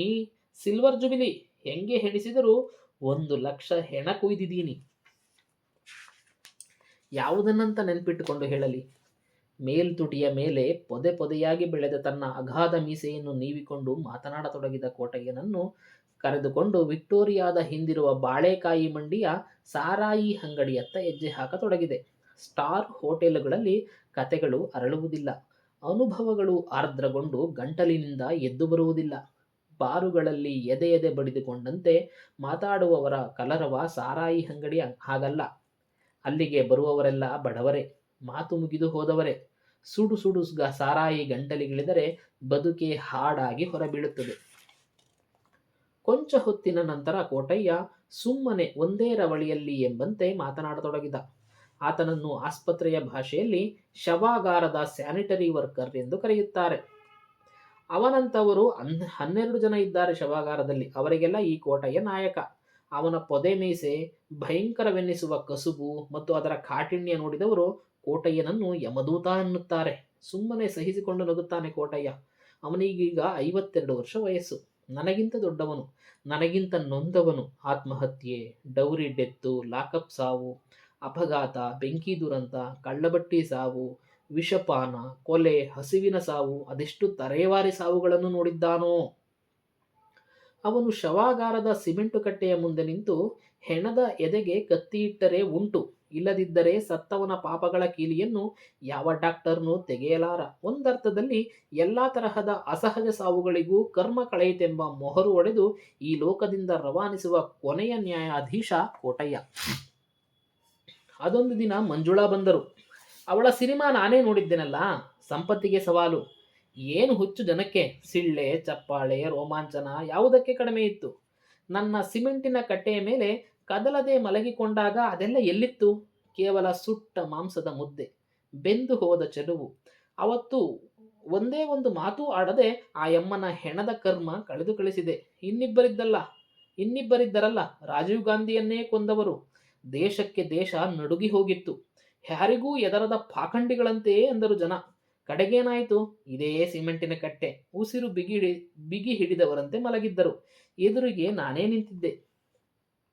ಇಡೀ ಬೆಂಗಳೂರೇ ನಂದು ಅಂತ ಅಟ್ಟಹಾಸ ಮಾಡಿ ಊರೆಂಬೋ ಊರನ್ನೇ ಅಡ್ಡಗಲ ಹಾಸಿಕೊಂಡು ರಾಜ್ಯಭಾರ ಮಾಡ್ತೀವಿ ಅಂತಿದ್ದರಲ್ಲ, MP ಜಯರಾಮ, ಡೆಡ್ಲಿ ಸೋಮ, ಬೂಟ್ ಹೌಸ್ ಕುಮಾರ, ಮಚ್ಚ ರಾಜೇಂದ್ರ, ರೌಡಿ ಬಲರಾಮ, ಏನಾದರೂ ಸ್ವಾಮಿ, ಎಲ್ಲರನ್ನೂ ಗಡಗಡ ನುಡುಗಿಸಿ ಕರ್ಮ ಕಳ್ಕೊಳ್ಳಾಕೆ ನಂತವನೇ ಬಂದ್ಯಾ ಅನ್ನುತ್ತಾ ಎದೆಗೆ ಉಳಿಯಿಟ್ಟೆ. ಅರ್ಧ ಗಂಟೆಯಲ್ಲಿ ಲೆಕ್ಕ ಚುಕ್ತ. ಸುಳ್ಳು ಯಾಕೆ ಹೇಳಲಿ ಸ್ವಾಮಿ? ಕಳ್ಳಬಟ್ಟಿ ಕುಡಿದು 100 ಜನ ಸತ್ತರು. ಸರ್ಕಸ್ ಬೆಂಕೀಲಿ ಬೆಂದು ಹೋದರು. ಆಕಾಶದಲ್ಲಿದ್ದ ವಿಮಾನ ನೆಲಕ್ಕೆ ಬಿದ್ದು ಮತ್ತೆ 100 ಜನ ಸತ್ತರು. ಒಂದೊಂದು ಸಲ ಬಂದುವು ಅಂದ್ರೆ ಯಾಕೆ ಹೇಳ್ತೀರಾ? 100 ಗಟ್ಲೆ ಹೆಣ ಬರೋವು. ಕುಯ್ದು ಕುಯ್ದು ಸುಸ್ತಾಗ್ತಿತ್ತು. ಆದರೆ ಯಾವತ್ತೂ ಬೇಜಾರಾಗಿಲ್ಲ. ಅಸಹ್ಯ. ಇಲ್ಲಿ ಅಸಹ್ಯ ಅನ್ನೋ ಪದನ ಯಾಕೆ ಯಾವತ್ತಕ್ಷರ ಅಸಹ್ಯ ಅಂತಲೇ ಕೊಟ್ಟಿದ್ದಾರೆ. ಯಾಕಂದ್ರೆ ಅದು ಕೋಟಯ್ಯನ ಭಾಷೆಯಲ್ಲಿ ಹೇಳ್ಬೇಕು ಅನ್ನೋ ಒಂದು ಇಂಪ್ಯಾಕ್ಟ್ಗೋಸ್ಕರ. ಅಸಹ್ಯ ಅನ್ನೋ ಮಾತು ಗೊತ್ತೇ ಇಲ್ಲ. ಅದು ನನ್ನ ಕಸುಬು, ನನ್ನ ಕರ್ಮ. ನಾನು ಕುಯ್ಯಲೇಬೇಕು. ಸತ್ತವರ ಕರ್ಮ ಕಳಿಲೇಬೇಕು. ಸುಮ್ಮನೆ ಎಲ್ಲಾನೂ ಮಾಡಿ ಮುಗಿಸ್ತೀನಿ. ಬೇಜಾರಾದರೆ ಇದೇ ಬಾಳೆಕಾಯಿ ಮಂಡಿಗೆ ಬಂದು ಕೂತ್ಕಂತೀನಿ. ಒಂದ್ಸಲ ಮಾತ್ರ ಅವನು ಬಂದಿದ್ದ, ಮಚ್ಚ ರಾಜೇಂದ್ರ. ಮೆಜೆಸ್ಟಿಕ್ಕಿನಲ್ಲಿ ದೊಡ್ಡ ರೌಡಿ ಅವನು. ಜೊತೆಲಿರೋ ಹುಡುಗನ ಕೊಲೆಯಾಗಿತ್ತು. ಬಂದವನೇ ಬೇಗ ಬೇಗ ಹೆಣ ಕೊಯ್ದು ಕೊಡು ಅಂದ. ಸುಮ್ಮನೆ ರಾಂಗ್ ಆದ. ಒಡೆಯಕ್ಕೇ ಬಂದ. 2 ಗುಟುಕು ಸಾರಾಯಿ ಕುಡಿದು ಬಂದು ಹೇಳಿದೆ, ನೋಡಯ್ಯ ರೌಡಿ, ಇವತ್ತಲ್ಲ ನಾಳೆ ನೀನು ಇದೇ ಕಲ್ಲು ಬೆಂಚಿನ ಮೇಲೆ ಬಂದು ಮಲ್ಗೋನೆ. ಶಾನೆ ಎಗರಾಡಬೇಡ ತಿಳ್ಕೋ. ಅವತ್ತು ಮಚ್ಚ ರಾಜೇಂದ್ರ ಸುಮ್ಮನೆ ಹೋಗಿಬಿಟ್ಟಿದ್ದ. ಯಾವ ಬಾಯಲ್ಲಿ ಆ ಮಾತು ಅಂದಿದ್ನೋ 1 ವರ್ಷದೊಳಗಾಗಿ ಅವನ ಹೆಣ ಮೂಟೆಯಲ್ಲಿ ಬಂದೇ ಬಿಡ್ತು. ಮೆಜೆಸ್ಟಿಕ್ಕಿನ ಸೇತುವೆ ಮೇಲೆ ಅವನನ್ನು ಕೊಚ್ಚಿ ಹಾಕಿದ್ರು. ಹೆಣದ ಹಿಂದೆ ಅವನ ಹೆಂಡತಿ ಬಂದು ನಿಂತಿದ್ಲು, ತುಂಬು ಗರ್ಭಿಣಿ. ಇಲ್ಲಿ ಸಿಮೆಂಟಿನ ಕಟ್ಟೆ ಮೇಲೆ ಮಲಗಿಸಿ ಎದೆಗೆ ಉಳಿ ಮಡಗಿದೆ ನೋಡಿ, ಅಲ್ಲಿ ಅಮ್ಮ ಅಂತ ಚೀರಿಕೊಂಡು ಕುಸಿದು ಬಿದ್ದಳು. ಹೆರಿಗೆ ಅಲ್ಲೇ ಆಗಿತ್ತು. ಅವತ್ತು ಮಾತ್ರ ಜೀವ ಚುರ್ರಂದು ಹೋಯಿತು ನೋಡಿ. ಕೋಟಯ್ಯ ಮಾತನಾಡುತ್ತಾ ಹೋದ. ಮಧ್ಯೆ ಮಧ್ಯೆ ತರ್ಸಿ ಅನ್ನುತ್ತಿದ್ದ. ಎಷ್ಟು ಕುಡಿದರೂ ನಿಗಾ ತಪ್ಪುವವನಲ್ಲ. ಬೆಳಗ್ಗೆಯೇ ಶುರುವಾಗುತ್ತದಂತೆ. ಇಲ್ಲದಿದ್ರೆ ಇಂಥ ಗಲೀಜು ಕೆಲಸ ಮಾಡೋಕ್ಕಾಗ್ತದ ಸ್ವಾಮಿ? ಶ್ರೀಮಂತರಿರಬಹುದು, ದೊಡ್ಡ ಮನೆಯ ಸೊಸೆಯಂದಿರಬಹುದು, ಸಿನಿಮಾ ಆಕ್ಟರುಗಳಿರಬಹುದು, ಐನಾತಿ ಆಸ್ತಿ ಮಾಡಿದ ರೌಡಿಗಳಿರಬಹುದು, ಸುಮ್ಮನೆ ಆಕ್ಸಿಡೆಂಟಿನಲ್ಲಿ ಸತ್ತ ಮುದ್ದು ಮಕ್ಕಳಿರಬಹುದು. ಆದರೆ ಸತ್ತ ಅಂದ ಮೇಲೆ ಅದು ಹೆಣಾನೇ ತಾನೇ, ಬಾಡಿ ಬಂತು ಅಂತೀವಿ. ಕೊನೆಯ ಕರ್ಮವನ್ನು ಅವರ ಮನೆಯವರು ನೋಡೋದಿಲ್ಲ. ಎಷ್ಟು ಚೆನ್ನಾಗಿದ್ಲು ನಿವೇದಿತಾ ಜೈನು. ಕುಯ್ದ ಮೇಲೆ ಏನುಡೀತು? ಅವತ್ತೊಂದು ದಿವಸ ಹಿಂಗೆ ಆಯಿತು. ಬಾಗಿಲಲ್ಲಿ ಕೂತು ಬೇಜಾರಾದವನು ಶವಾಗಾರದ ಒಳಕ್ಕೆ ಬಂದು ಸ್ಟೂಲಿನ ಮೇಲೆ ಒಬ್ಬನೇ ಕೂತ್ಕಂಡೆ. ಬೆಳಗ್ಗೆಯಿಂದಲೇ ಯಾಕೋ ಮನಸ್ಸಿಗೆ ಸಿಡಿಮಿಡಿ.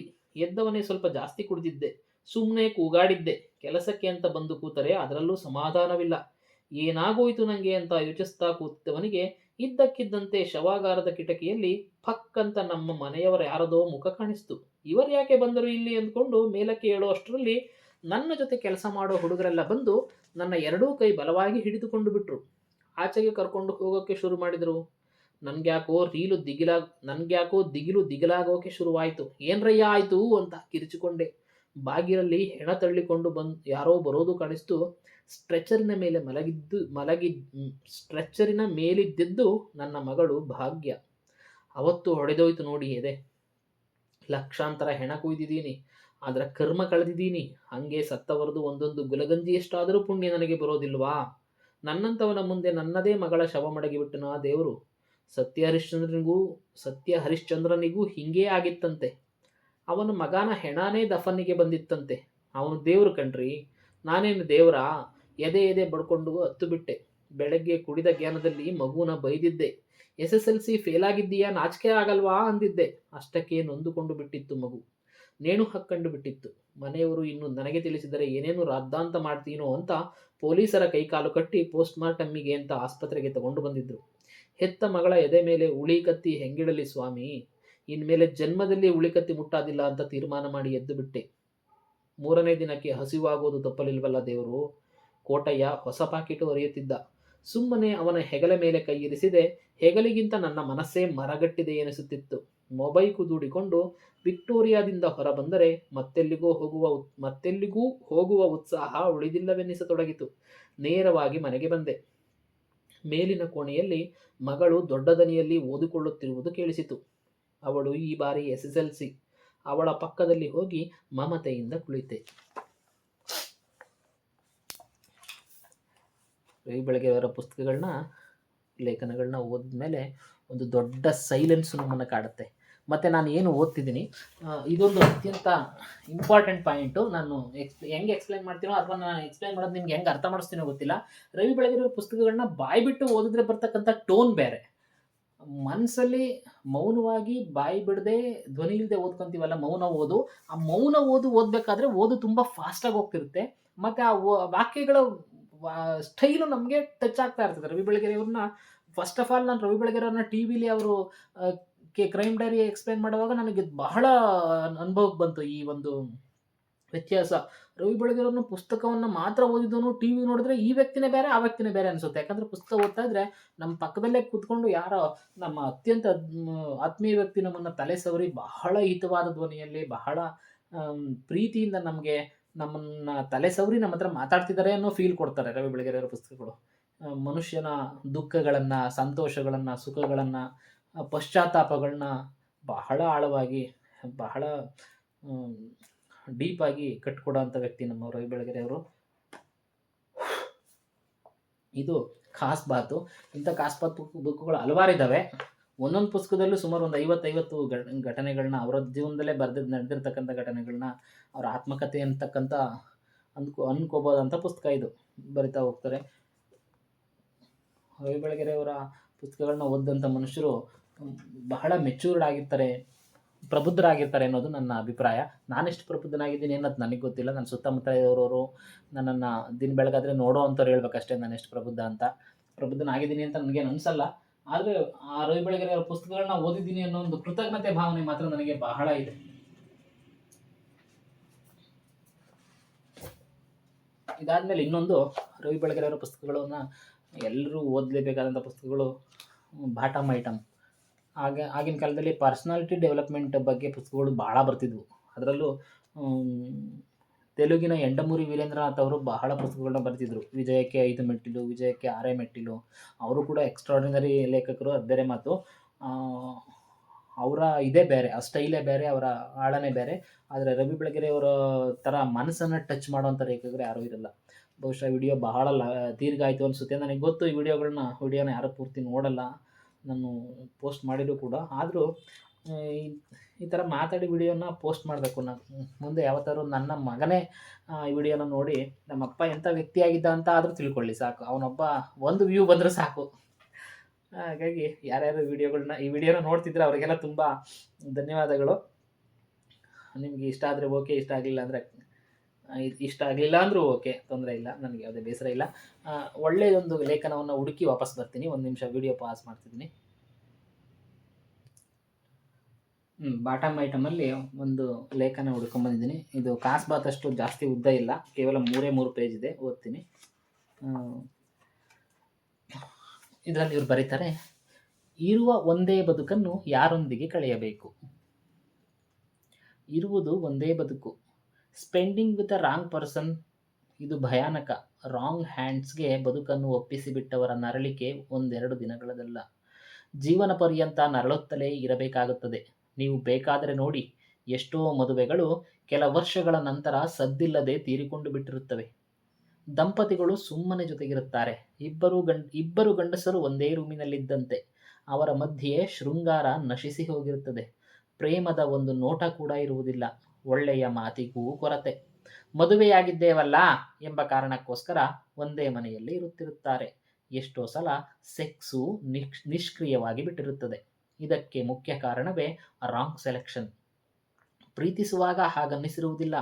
ಇವನು ಹೊಂದಿಕೊಳ್ಳುತ್ತಾನೆ, ಇವನು ಚೆನ್ನಾಗಿ ನೋಡಿಕೊಳ್ಳುತ್ತಾನೆ, ಇವಳು ಬೌದ್ಧಿಕವಾಗಿ ನನ್ನೊಂದಿಗೆ ಬೆಳೆಯುತ್ತಾಳೆ, ಮಕ್ಕಳನ್ನು ಮಟ್ಟಸವಾಗಿ ಸಲಹುತ್ತಾಳೆ, ಹಾಗಂತ ಅಂದುಕೊಂಡು ಆ ನಂಬಿಕೆಯಿಂದಲೇ ಮದುವೆಯಾಗುತ್ತೇವೆ.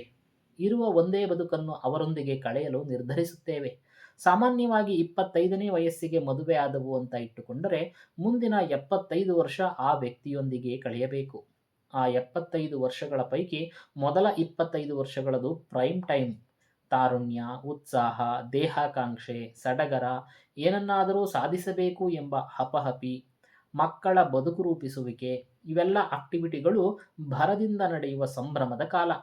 ಅದರ ಪೈಕಿ ಕೆಲವು ದಿನಗಳನ್ನು ಜಗಳಕ್ಕೆ ಅಂತ, ರುಜಿನಕ್ಕೆ, ಹೆರಿಗೆಗೆ, ಇನ್ನೆವಿಟಬಲ್ ತವರು ಮನೆ ವಾಸಕ್ಕೆ ಅಂತ ಪ್ರತ್ಯೇಕಿಸಿ ಇಟ್ಟರೂ ಕನಿಷ್ಠ ಪಕ್ಷ 23 ವರ್ಷಗಳನ್ನು ಒಟ್ಟಿಗೆ ಕಳೆಯಲೇಬೇಕು. ಹಾಗೆ ಕಳೆಯುವುದು ರಾಂಗ್ ಪರ್ಸನ್ ಜೊತೆಗೆ ಅಂತಾಗಿಬಿಟ್ಟರೆ ಗತಿಯೇನು? ಪಶ್ಚಿಮ ದೇಶಗಳ ಮನುಷ್ಯ ನಮಗಿಂತ ಬುದ್ಧಿವಂತ. ರಾಂಗ್ ಪರ್ಸನ್ ಕೈಗೆ ಬಿದ್ದೆ ಅಂತ ಗೊತ್ತಾದರೆ ಟಕ್ ಅಂತ ಡಿವೋರ್ಸಿಗೆ ಅರ್ಜಿ ಇಟ್ಟು ಬಿಡುತ್ತಾನೆ. ಅದರಿಂದಾಗಿ ಅವನು ಕಳೆದುಕೊಳ್ಳುವುದು ಒಂದಷ್ಟು ರೂಪಾಯಿ ಅಷ್ಟೇ. ನಾವು ಇಡೀ ಬದುಕನ್ನೇ ಕಳೆದುಕೊಳ್ಳುತ್ತೇವಲ್ಲ. ಎಷ್ಟು ಕೋಟಿ ರೂಪಾಯಿ ಕೊಟ್ಟರೆ ಮಾತ್ರಕ್ಕೆ ಹರೆಯದ 25 ವರ್ಷ ವಾಪಸ್ಸು ಬಂದೀತು ಹೇಳಿ? ನನ್ನಲ್ಲಿಗೆ ತಮ್ಮ ಕಷ್ಟ ಸುಖ ಹೇಳಿಕೊಳ್ಳಲಿಕ್ಕೆ ಕೌನ್ಸಿಲಿಂಗಿಗೆ ಅಂತ ಅನೇಕ ಹೆಣ್ಣು ಮಕ್ಕಳು ಬರುತ್ತಿರುತ್ತಾರೆ. ಅವರಿಗೆ ಗಂಡನ ಮೇಲೆ ನಾನಾ ತರಹದ ದೂರು. ಕುಡಿತಾನೆ, ಹೊಡಿತಾನೆ, ಇನ್ನೊಂದು ಸಂಬಂಧವಿದೆ, ಹೀಗೆ. ಅವರಿಗೆ ಮದುವೆಗಳಾಗಿ 10-12 ವರ್ಷಗಳಾಗಿರುತ್ತವೆ. ಸರಿಯಾಗಿ ಪರಿಶೀಲಿಸಿ ನೋಡಿದರೆ ಮದುವೆಯಾದ ಮೊದಲನೇ ವರ್ಷವೇ ನಾನು ರಾಂಗ್ ಪರ್ಸನ್ನ ಕೈ ಹಿಡಿದೆ ಅಂತ ಗೊತ್ತಾಗಿ ಬಿಟ್ಟಿರುತ್ತದೆ. ಆದರೂ ಆಸೆ. ಅವನು ಸರಿ ಹೋದಾನೇನೋ ಅಂತ 4-5 ವರ್ಷ ಕಾಯುತ್ತಾರೆ. ಅಷ್ಟು ಹೊತ್ತಿಗೆ 2 ಮಕ್ಕಳಾಗಿರುತ್ತವೆ. ಸರಿ ಹೋಗುವುದು ಆಗಿರಲಿ, ಅವನು ಮತ್ತಷ್ಟು ಕೆಟ್ಟು ಕೆರ ಹಿಡಿದಿರುತ್ತಾನೆ. ಆಗಲಾದರೂ ಇವರು ಕೈ ಕೊಡವಿಕೊಂಡು ಅವನನ್ನು ಬಿಟ್ಟು ಬರುತ್ತಾರಾ ಅಂತ ನೋಡಿದರೆ ಮಕ್ಕಳಿಗೋಸ್ಕರವಾದರೂ ಜೊತೆಯಲ್ಲಿರಬೇಕಲ್ಲ ಸಾರ್ ಅನ್ನುತ್ತಾರೆ. ಅಲ್ಲಿಗೆ ಇಡೀ ಬದುಕು ಒಬ್ಬ ರಾಂಗ್ ಪರ್ಸನ್ನ ಜೊತೆಗೆ ಲಾಕ್ ಆದಂತೆಯೇ. ನನ್ನ ಆಸಕ್ತಿ ಮತ್ತು ಮನಸ್ಥಿತಿಯೇ ಬೇರೆ, ಆದರೆ ನನಗೆ ಸಿಕ್ಕ ನೌಕರಿಯೇ ಬೇರೆ ಅಂತ ಯಾರಾದರೂ ಅಂದರೆ ಅದು ಅಂಥ ಆತಂಕಕಾರಿಯಾದ ಸಂಗತಿಯಲ್ಲ. ಹೊಟ್ಟೆಪಾಡಿನ ನೌಕರಿ ಹೆಚ್ಚೆಂದರೆ ದಿನಕ್ಕೆ 8 ತಾಸು, ವಾರದಲ್ಲಿ 6 ದಿನ ತಿನ್ನುತ್ತದೆ. ಉಳಿದ ಸಮಯವನ್ನು ನಮ್ಮ ರುಚಿಗೆ, ಅಭಿರುಚಿಗೆ ಮೀಸಲಿಡಬಹುದು. ಈಗ ನನ್ನನ್ನೇ ನೋಡಿ. ನಾನು ಓದಿದ್ದು ಇತಿಹಾಸ, ಮಾಡುತ್ತಿರುವುದು ಪತ್ರಿಕೋದ್ಯಮ. ಆದರೆ ಮದುವೆ ಹಾಗಲ್ಲವಲ್ಲ. ಅದಕ್ಕೆ ರಿಟೈರ್ಮೆಂಟೂ ಇಲ್ಲ. ದಿನದ 24 ಗಂಟೆ, ವರ್ಷದ ಅಷ್ಟೂ ದಿನ, ಬದುಕಿನ ಅಷ್ಟೂ ವರ್ಷ ಒಟ್ಟಿಗೆ ಕಳೆಯಲೇಬೇಕು. ಮೈಯ ವಾಸನೆಯಿಂದ ಹಿಡಿದು ಮಾಡುವ ಅವಿವೇಕಗಳ ತನಕ ಎಲ್ಲವನ್ನೂ ನಿರಂತರವಾಗಿ ಸಹಿಸಿಕೊಳ್ಳಬೇಕು. ಥತ್, ಹೇಗಾದರೂ ಇದ್ದುಕೊಂಡು ಆಳಿಬಿದ್ದು ಹೋಗಲಿ, ನನ್ನ ಪಾಡಿಗೆ ನಾನಿರುತ್ತೇನೆ ಅಂತ ತೀರ್ಮಾನಿಸಿ ಹೆಂಡತಿಯೆಡೆಗಿನ ಕರ್ತವ್ಯಗಳನ್ನಷ್ಟೇ ಪೂರೈಸಿ ಇದ್ದು ಬಿಡುವವರಿದ್ದಾರೆ. ಅಂಥ ದಾಂಪತ್ಯಗಳನ್ನೂ ನಾನು ನೋಡಿದ್ದೇನೆ. ಒನ್ಸ್ ಅಗೇನ್ ಅದು ಒಂದೇ ಕೋಣೆಯಲ್ಲಿ ಇಬ್ಬರು ಗಂಡಸರಿದ್ದ ಹಾಗೆ ಎಂಬಂಥ ನೀರಸ ದಾಂಪತ್ಯ. ಆ ಮುಖಗಳಲ್ಲಿ ಉಲ್ಲಾಸವಿರುವುದಿಲ್ಲ. ಅವರ ಜೀವನಾಸಕ್ತಿ ಕುಗ್ಗಿ ಹೋಗಿರುತ್ತದೆ. ಮುಖ ನೋಡಿದ ಕೂಡಲೇ ಈತ ಹ್ಯಾಪಿ ಪರ್ಸನ್ ಅಲ್ಲ ಎಂಬುದು ಗೊತ್ತಾಗತೊಡಗುತ್ತದೆ. ಸಣ್ಣದಕ್ಕೂ ಈಗಿನ ಕಾಲದವರು ಡಿವೋರ್ಸ್ ತಗೋತಾರೆ ಅಂತ ಹಿರಿಯರು ಮಾತಾಡುವುದನ್ನು ಕೇಳಿರುತ್ತೀರಿ. ಇತ್ತೀಚೆಗೆ ಭಾರತದಲ್ಲಿಯೂ ಪಶ್ಚಿಮ ದೇಶಗಳಲ್ಲಂತೆ ಡಿವೋರ್ಸ್ ಪಡೆಯುವವರ ಸಂಖ್ಯೆ ಜಾಸ್ತಿಯಾಗಿರುವುದು ನಿಮಗೆ ಗೊತ್ತಿರುತ್ತದೆ. ಇದು ಕಳವಳಕಾರಿ ಅಂತ ಮಾತಾಡುವವರನ್ನು ನೋಡಿರುತ್ತೀರಿ. ಆದರೆ ಇರುವುದು ಒಂದೇ ಬದುಕು. ರಾಂಗ್ ಪರ್ಸನ್ ಜೊತೆಗೆ ಬದುಕುವುದಕ್ಕಿಂತ ಡಿವೋರ್ಸ್ನ ಯಾತನೆ ಸಹಿಸಿಕೊಳ್ಳುವುದು, ಆ ನಂತರ ಬದುಕನ್ನು ಒಬ್ಬಂಟಿಯಾಗಿ ಕಳೆಯುವುದು ಹೆಚ್ಚು ಸುಲಭ. ಮತ್ತೊಂದು ಮದುವೆ ಆಗಲೇಬೇಕಾ ಎಂಬ ಪ್ರಶ್ನೆ ಹುಟ್ಟಿಕೊಳ್ಳುತ್ತದೆ. ಆಗಲೂ ಅಷ್ಟೇ, ಅವರಿವರೊಂದಿಗೆ ಬದುಕು ಕಳೆಯುವುದಕ್ಕಿಂತ ನಮ್ಮೊಂದಿಗೆ ನಾವು ಹೆಚ್ಚು ಕಂಫರ್ಟಬಲ್ ಅನಿಸಿದರೆ ಒಬ್ಬಂಟಿಯಾಗಿ ಉಳಿದು ಬಿಡುವುದೂ ಸೂಕ್ತವೇ. ಆಕೆ ಪಾಪ ಎಂಥ ಗಂಡನ್ನ ಕಟ್ಟಿಕೊಂಡು ಜೀವಮಾನ ಪರ್ಯಂತ ಹೆಣಗಿದಳು ಅನ್ನಿಸಿಕೊಳ್ಳುವುದಕ್ಕಿಂತ ಈ ಬದುಕನ್ನು ನಾನು ನನಗಿಷ್ಟ ಬಂದ ರೀತಿಯಲ್ಲಿ ಚೆನ್ನಾಗಿ ಬದುಕಿದೆ ಅಂತ ನಮಗೆ ಅನ್ನಿಸುವುದು ಹೆಚ್ಚು ಮುಖ್ಯ. ಇದೇನಿದು ಡಿವೋರ್ಸ್ನ ಪರವಾಗಿ ಬರೆಯೋದಕ್ಕೆ ಶುರು ಮಾಡಿದ್ದಾನಲ್ಲ ಅಂದುಕೊಳ್ಳಬೇಡಿ. ನಾನು ಬದುಕಿನ ಕ್ವಾಲಿಟಿಯ ಬಗ್ಗೆ ಆಸಕ್ತಿ ಇರುವ ಮನುಷ್ಯ.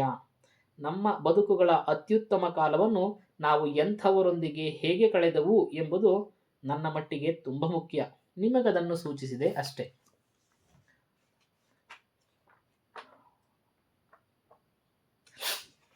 ಈ ಬಾಟಮ್ ಐಟಮ್ಗಳಲ್ಲಿ ಎಲ್ಲ ಥರದ ವಿಚಾರಗಳನ್ನು ಬರೀತಾರೆ. ಯಾರ್ಯಾರು ಆ ಥರ ಅವ್ರು ಹೇಳ್ತಕ್ಕಂಥ ಪರಿಸ್ಥಿತಿಗಳಲ್ಲಿ ಬದುಕ್ತಾ ಇರ್ತಾರೋ ಅಂಥವ್ರಿಗೆ ಬಹಳ ಆಳವಾಗಿ ಟಚ್ ಆಗುತ್ತೆ ಮಾತುಗಳು. ಇರಲಿ, ಬಹುಶಃ ವಿಡಿಯೋ ತುಂಬ ದೀರ್ಘ ಆಯಿತು ಅನಿಸುತ್ತೆ. ಎಷ್ಟಾಯಿತು? 59 ನಿಮಿಷ ಆಯಿತು. ಓಕೆ, ಮತ್ತೆ ಲವಲವಿಕೆ ಇಲ್ಲಿ ಒಂದು ಲೇಖನ ಓದಬೇಕು ಅಂತ ಅನ್ಕೊತಾ ಇದ್ದೆ. ಇನ್ನೊಂದ್ಸಲ ಯಾವಾಗಾದರೂ ರವಿ ಬೆಳಗೆರೆ ಅವರ ಬಗ್ಗೆ ಮಾತಾಡೋವಂಥ ಮೂಡ್ ಬಂದರೆ, ಮಾತಾಡಬೇಕು ಅನ್ನಿಸಿದ್ರೆ ಮಾತಾಡ್ತೀನಿ. ಯಾಕಂದರೆ ಇದು ಒಂದು ವಿಡಿಯೋದಲ್ಲಿ ಮುಗಿಯೋಂಥ ಸಂಬಂಧ ಅಲ್ಲ, ಜೀವಮಾನ ಪರ್ಯಂತ ಇರ್ತಕ್ಕಂಥ ಸಂಬಂಧ. ನಾನು ನನ್ನ ಮಗನಿಗೆ ರವಿ ಬೆಳಗೆರೆ ಅವರ ಪುಸ್ತಕಗಳನ್ನ ಎಲ್ಲವನ್ನೂ ಕೊಟ್ಟು ಓದಿಸ್ಬೇಕು ಅನ್ನೋದೊಂದು ಆಸೆ ಇದೆ. ನೋಡೋಣ ಈಗಿನ ಜನ್ರೇಷನ್ ಮಕ್ಕಳು ಓದ್ತಾರೋ ಇಲ್ವೋ, ಓದೋ ಅಭ್ಯಾಸ ಅವ್ರಿಗೆ ಬರುತ್ತೋ ಇಲ್ವೋ, ಅವನು ಹೆಂಗೆ ಆಗ್ತಾನೋ ಇಲ್ವೋ ಗೊತ್ತಿಲ್ಲ. ಒಟ್ಟಿನಲ್ಲಿ ನಾನು ಏನೇನು ಆಸ್ತಿ ಸಂಪಾದನೆ ಮಾಡ್ತೀನಿ ಅನ್ನೋದು ನನಗೆ ಗೊತ್ತಿಲ್ಲ. ನನ್ನ ಮಗನಿಗೆ ಅಂತ ನಾನು ಬಹಳ ಪ್ರೀತಿಯಿಂದ, ಬಹಳ ಕಾಳಜಿಯಿಂದ ಎತ್ತಿಟ್ಟಿರ್ತಕ್ಕಂಥದ್ದು ನನ್ನ ಪುಸ್ತಕಗಳೇ. ಯಾರೇ ಆಗಲಿ ತಮ್ಮ ಮಕ್ಕಳಿಗೆ ಬಿಟ್ಟು ಹೋಗ್ತಕ್ಕಂಥ ಅತ್ಯಂತ ಅದ್ಭುತವಾದ ಆಸ್ತಿ ಅಂದರೆ ಪುಸ್ತಕಗಳೇ. ನಿಮ್ಮ ಮಕ್ಕಳಿಗೆ ಪುಸ್ತಕ ಓದೋದನ್ನು ಕಲಿಸಿ, ಹವ್ಯಾಸ ಬೆಳೆಸಿ, ಅವರು ತುಂಬ ಒಳ್ಳೆಯ ವ್ಯಕ್ತಿಗಳಾಗ್ತಾರೆ. ಇದಕ್ಕೆ ನಾನು ಗ್ಯಾರಂಟಿ ಅಂತ ಹೇಳಬಲ್ಲೆ. ಯಾಕಂದರೆ ನಾನು ಪುಸ್ತಕ ಓದೋದ್ರಿಂದ ಮಾತ್ರನೇ ಒಬ್ಬ ವ್ಯಕ್ತಿಯಾಗಿ ಬದಲಾಗಿದ್ದು, ಒಬ್ಬ ಒಳ್ಳೆಯ ವ್ಯಕ್ತಿಯಾಗಿ ಬದಲಾಗಿದ್ದು. ಇಲ್ಲಾಂದ್ರೆ ನನ್ನ ವ್ಯಕ್ತಿತ್ವ ಹಿಂಗಿರ್ತಲೂ ಇರಲಿಲ್ಲ. ನಾನು ಇಷ್ಟು ಚೆನ್ನಾಗಿರ್ತೀನಿ ಅಂತ ಕೂಡ ನನಗೆ ಗೊತ್ತಿರಲಿಲ್ಲ. ಪುಸ್ತಕ ಓದೋದ್ರಿಂದಲೇ ನಾನೊಬ್ಬ ವ್ಯಕ್ತಿಯಾಗಿ ನಿಂತೆ. ನನ್ನ ಜೀವನದಲ್ಲಿ ಬರ್ತಕ್ಕಂಥ ಎಲ್ಲವನ್ನು ಎದುರಿಸಿ ನಿಂತೆ. ನನ್ನ ಜೀವನದ ಪ್ರತಿಯೊಂದು ಹಂತದಲ್ಲೂ ರವಿ ಬೆಳಗೆರೆ ಅವರ ಪುಸ್ತಕದಲ್ಲಿ ಯಾವ್ದಾದ್ರು ಒಂದು ಸಾಲು ನನ್ನನ್ನು ಕಾಡ್ತಾ ಇರುತ್ತೆ. ಈ ಅವರು ಬರೀತಕ್ಕಂಥ ಬಾಟಮ್ ಐಟಮಲ್ಲಿ ಬರೀತಕ್ಕಂಥ ಒಂದೊಂದು ಸಾಲುಗಳು ನಮ್ಮನ್ನು ಪುಷ್ ಮಾಡ್ತದೆ ಮುಂದಕ್ಕೆ. ಇದೇನು ದೊಡ್ಡದಲ್ಲ ನಿನಗೆ ಕಷ್ಟ. ಯಾವಾಗಾದ್ರೂ ತುಂಬ ಡಿಪ್ರೆಸ್ ಆಗಿದ್ದೀನಿ ಅನ್ನಿಸ್ದಾಗ, ಅಥವಾ ತುಂಬ ಒಂಟಿಯಾಗಿದ್ದೀನಿ ಅನ್ನಿಸ್ದಾಗ, ಬಹಳ ಮೌನವಾಗಿದ್ದೀನಿ ಅನ್ನಿಸ್ದಾಗ, ಸುಮ್ಮನೆ ಒಂದು ರವಿ ಬೆಳಗೆರೆ ಪುಸ್ತಕ ತೆಗೆದು ಸುಮ್ಮನೆ ಹಿಂಗೆ ತಿರುವಾಗ್ತೀನಿ. ನನಗೆ ಏನೋ ಒಂದು ಫ್ರೆಶ್ನೆಸ್ ಬಂದ್ಬಿಡುತ್ತೆ, ಬದುಕೋದಕ್ಕೆ ಉತ್ಸಾಹ ಬರುತ್ತೆ. ಅಂಥ ವ್ಯಕ್ತಿ ರವಿ ಬೆಳಗೆರೆ ಅವರು. ರವಿ ಬೆಳಗೆರೆ ಅವರ 50ನೇ ವರ್ಷದ ಹುಟ್ಟುಹಬ್ಬಕ್ಕೆ ನಾನು ಅವ್ರ ಆಫೀಸ್ಗೆ ಹೋಗಿದ್ದೆ ಬೆಂಗಳೂರಲ್ಲಿ. ಅವ್ರ ಜೊತೆ ಕೈ ಕುಲುಕಿ ಶೇಕ್ ಹ್ಯಾಂಡ್ ಮಾಡಿ ಜೊತೆಗೆ ಒಂದು ಫೋಟೋ ತೆಗೆಸ್ಕೊಂಡಿದ್ದೆ. ಬಡ್ಡಿ ಮಗ ಅವನು ಯಾರೋ ಕ್ಯಾಮ್ರಾಮ್ಯಾನ್ ತೆಗೆಸ್ಕೊಂಡಿದ್ದು ಫೋಟೋ ಕೊಡಲಿಲ್ಲ. ಕೊಟ್ಟಿದ್ರೆ ಚೆನ್ನಾಗಿರ್ತಿತ್ತು, ನಾನು ಫ್ರೇಮ್ ಮಾಡಿ ಇಟ್ಕೊತಿದ್ದೆ. ಜಾಸ್ತಿ ಮಾತಾಡಿದ್ದೀನಿ ಅನ್ನಿಸ್ತಿದೆ. ಇರಲಿ, ರವಿ ಬೆಳಗೆರೆ ಅವರ ಇನ್ನೊಂದು ಸಲ ಯಾವಾಗಾದ್ರೂ ಸಮಯ ಸಿಕ್ಕಿದ್ರೆ ಪೂರ್ಣಚಂದ್ರ ತೇಜಸ್ವಿ ಅವ್ರ ಬಗ್ಗೆ ಮಾತಾಡೋಕ್ಕೆ ಇಷ್ಟಪಡ್ತೀನಿ. ಅವರು ಕೂಡ ರವಿ ಬೆಳಗೆರೆ ಅವರಷ್ಟೇ ಬಹಳ ಗಾಢವಾಗಿ ನನ್ನನ್ನು ಕಾಡ್ದಂಥ, ಪ್ರಭಾವಿಸಿದಂಥ ವ್ಯಕ್ತಿಯವರು. ಅವರನ್ನು ರವಿ ಬೆಳಗೆರೆ ಅವರಷ್ಟೇ ಪ್ರೀತಿಸಿದ್ದೀನಿ ನಾನು. ಎಲ್ರಿಗೂ ಕೂಡ ರವಿ ಬೆಳಗೆರೆಯವರು ಕನ್ನಡ ಸಾಹಿತ್ಯ ಯಾರ್ಯಾರು ಓದೋಕ್ಕೆ ಇಷ್ಟಪಡ್ತೀರಾ, ಕನ್ನಡ ಪುಸ್ತಕಗಳನ್ನು ಓದೋದಕ್ಕೆ ಇನ್ನೂ ಇವತ್ತಿನ ಈ ಸೋಷಿಯಲ್ ಮೀಡಿಯಾ, ಫಾಸ್ಟ್ ಇಂಟರ್ನೆಟ್ ಕಾಲ, 5G ಕಾಲದಲ್ಲೂ ಇನ್ನೂ ಯಾರ್ಯಾರಿಗೆ ಪುಸ್ತಕಗಳನ್ನು ಓದೋವಷ್ಟು ತಾಳ್ಮೆ ಇದೆಯೋ, ಪುಸ್ತಕಗಳನ್ನು ಓದೋ ಹವ್ಯಾಸ ಇನ್ನೂ ಇರಿಸ್ಕೊಂಡಿದ್ದೀರೋ, ಯಾರ್ಯಾರು ಇನ್ನೂ ಪುಸ್ತಕಗಳನ್ನ ಓದ್ತಿದ್ದೀರಾ ಆದರೆ ರವಿ ಬೆಳಗೆರೆ ಪುಸ್ತಕಗಳನ್ನ ಇನ್ನೂ ಪರಿಚಯ ಮಾಡ್ಕೊಂಡಿಲ್ವೋ ಅವ್ರಿಗೆಲ್ಲ ನಾನು ಹೇಳೋದಿಷ್ಟೇ. ನೀವು ಬೇರೆ ಪುಸ್ತಕಗಳು 1000 ಓದಿರ್ಬೋದು, ಆದರೆ ಈ ಪುಸ್ತಕಗಳು ಕೊಡೋ ಕಿಕ್ಕಿದೆಯಲ್ಲ, ಅದು ಬಹಳ ಬಹಳ ಬೆಲೆ ಬಾಳ್ತಕ್ಕಂಥದ್ದು. ಈಗಿನ ಯಂಗ್ ಜನ್ರೇಷನ್ಗೆ, ಈಗ ಟೀನೇಜಿಗೆ ಬರ್ತಕ್ಕಂಥ ಎಲ್ಲ ಮಕ್ಕಳಿಗೂ ನಾನು ರವಿ ಬೆಳಗೆರೆ ಪುಸ್ತಕಗಳನ್ನ ಓದ್ರಪ್ಪ ಅಂತ ಸಜೆಸ್ಟ್ ಮಾಡ್ತೀನಿ. ಈಗಿನ ಟೀನೇಜನ್ ಮಕ್ಕಳ ಮೇಲೆ ಅಷ್ಟೊಂದು ಎಕ್ಸ್ಪೆಕ್ಟೇಷನ್ ಇಟ್ಕೊಳಕ್ಕಾಗಲ್ಲ. ಅವ್ರು ಭಾಳ ಫಾಸ್ಟ್ ಜನ್ರೇಷನ್ನು, ತಾಳ್ಮೆ ಕಡಿಮೆ, ಡಿಸ್ಟ್ರಾಕ್ಷನ್ ಜಾಸ್ತಿ, ಅವ್ರಿಗೆ ಮೈಂಡ್ ಡಿಸ್ಟ್ರಾಕ್ಷನ್ ಜಾಸ್ತಿ ಈ ಸೋಷಿಯಲ್ ಮೀಡಿಯಾದಿಂದ, ಮೊಬೈಲಿಂದ. ಆದರೂ ಕೂಡ ಯಾರಾದರೂ ಪುಸ್ತಕ ಓದೋ ಮಕ್ಕಳಿದ್ದರೆ ನನ್ನ ವಿಡಿಯೋ ಅವರಿವ್ರಿಗೂ ತಲುಪಿದ್ರೆ, ನನ್ನಿಂದ ಅವರು ರವಿ ಬೆಳಗೆರೆ ಪುಸ್ತಕಗಳನ್ನ ಓದಿದ್ರೆ ನಾನು ಬಹಳ ಸಂತೋಷ ಪಡ್ತೀನಿ ಅಂತ ಹೇಳ್ತಾ, ಮತ್ತೆ ಯಾವಾಗಾದರೂ ಸಿಗೋಣ, ಮಾತಾಡೋಣ. Okay, thank you, bye.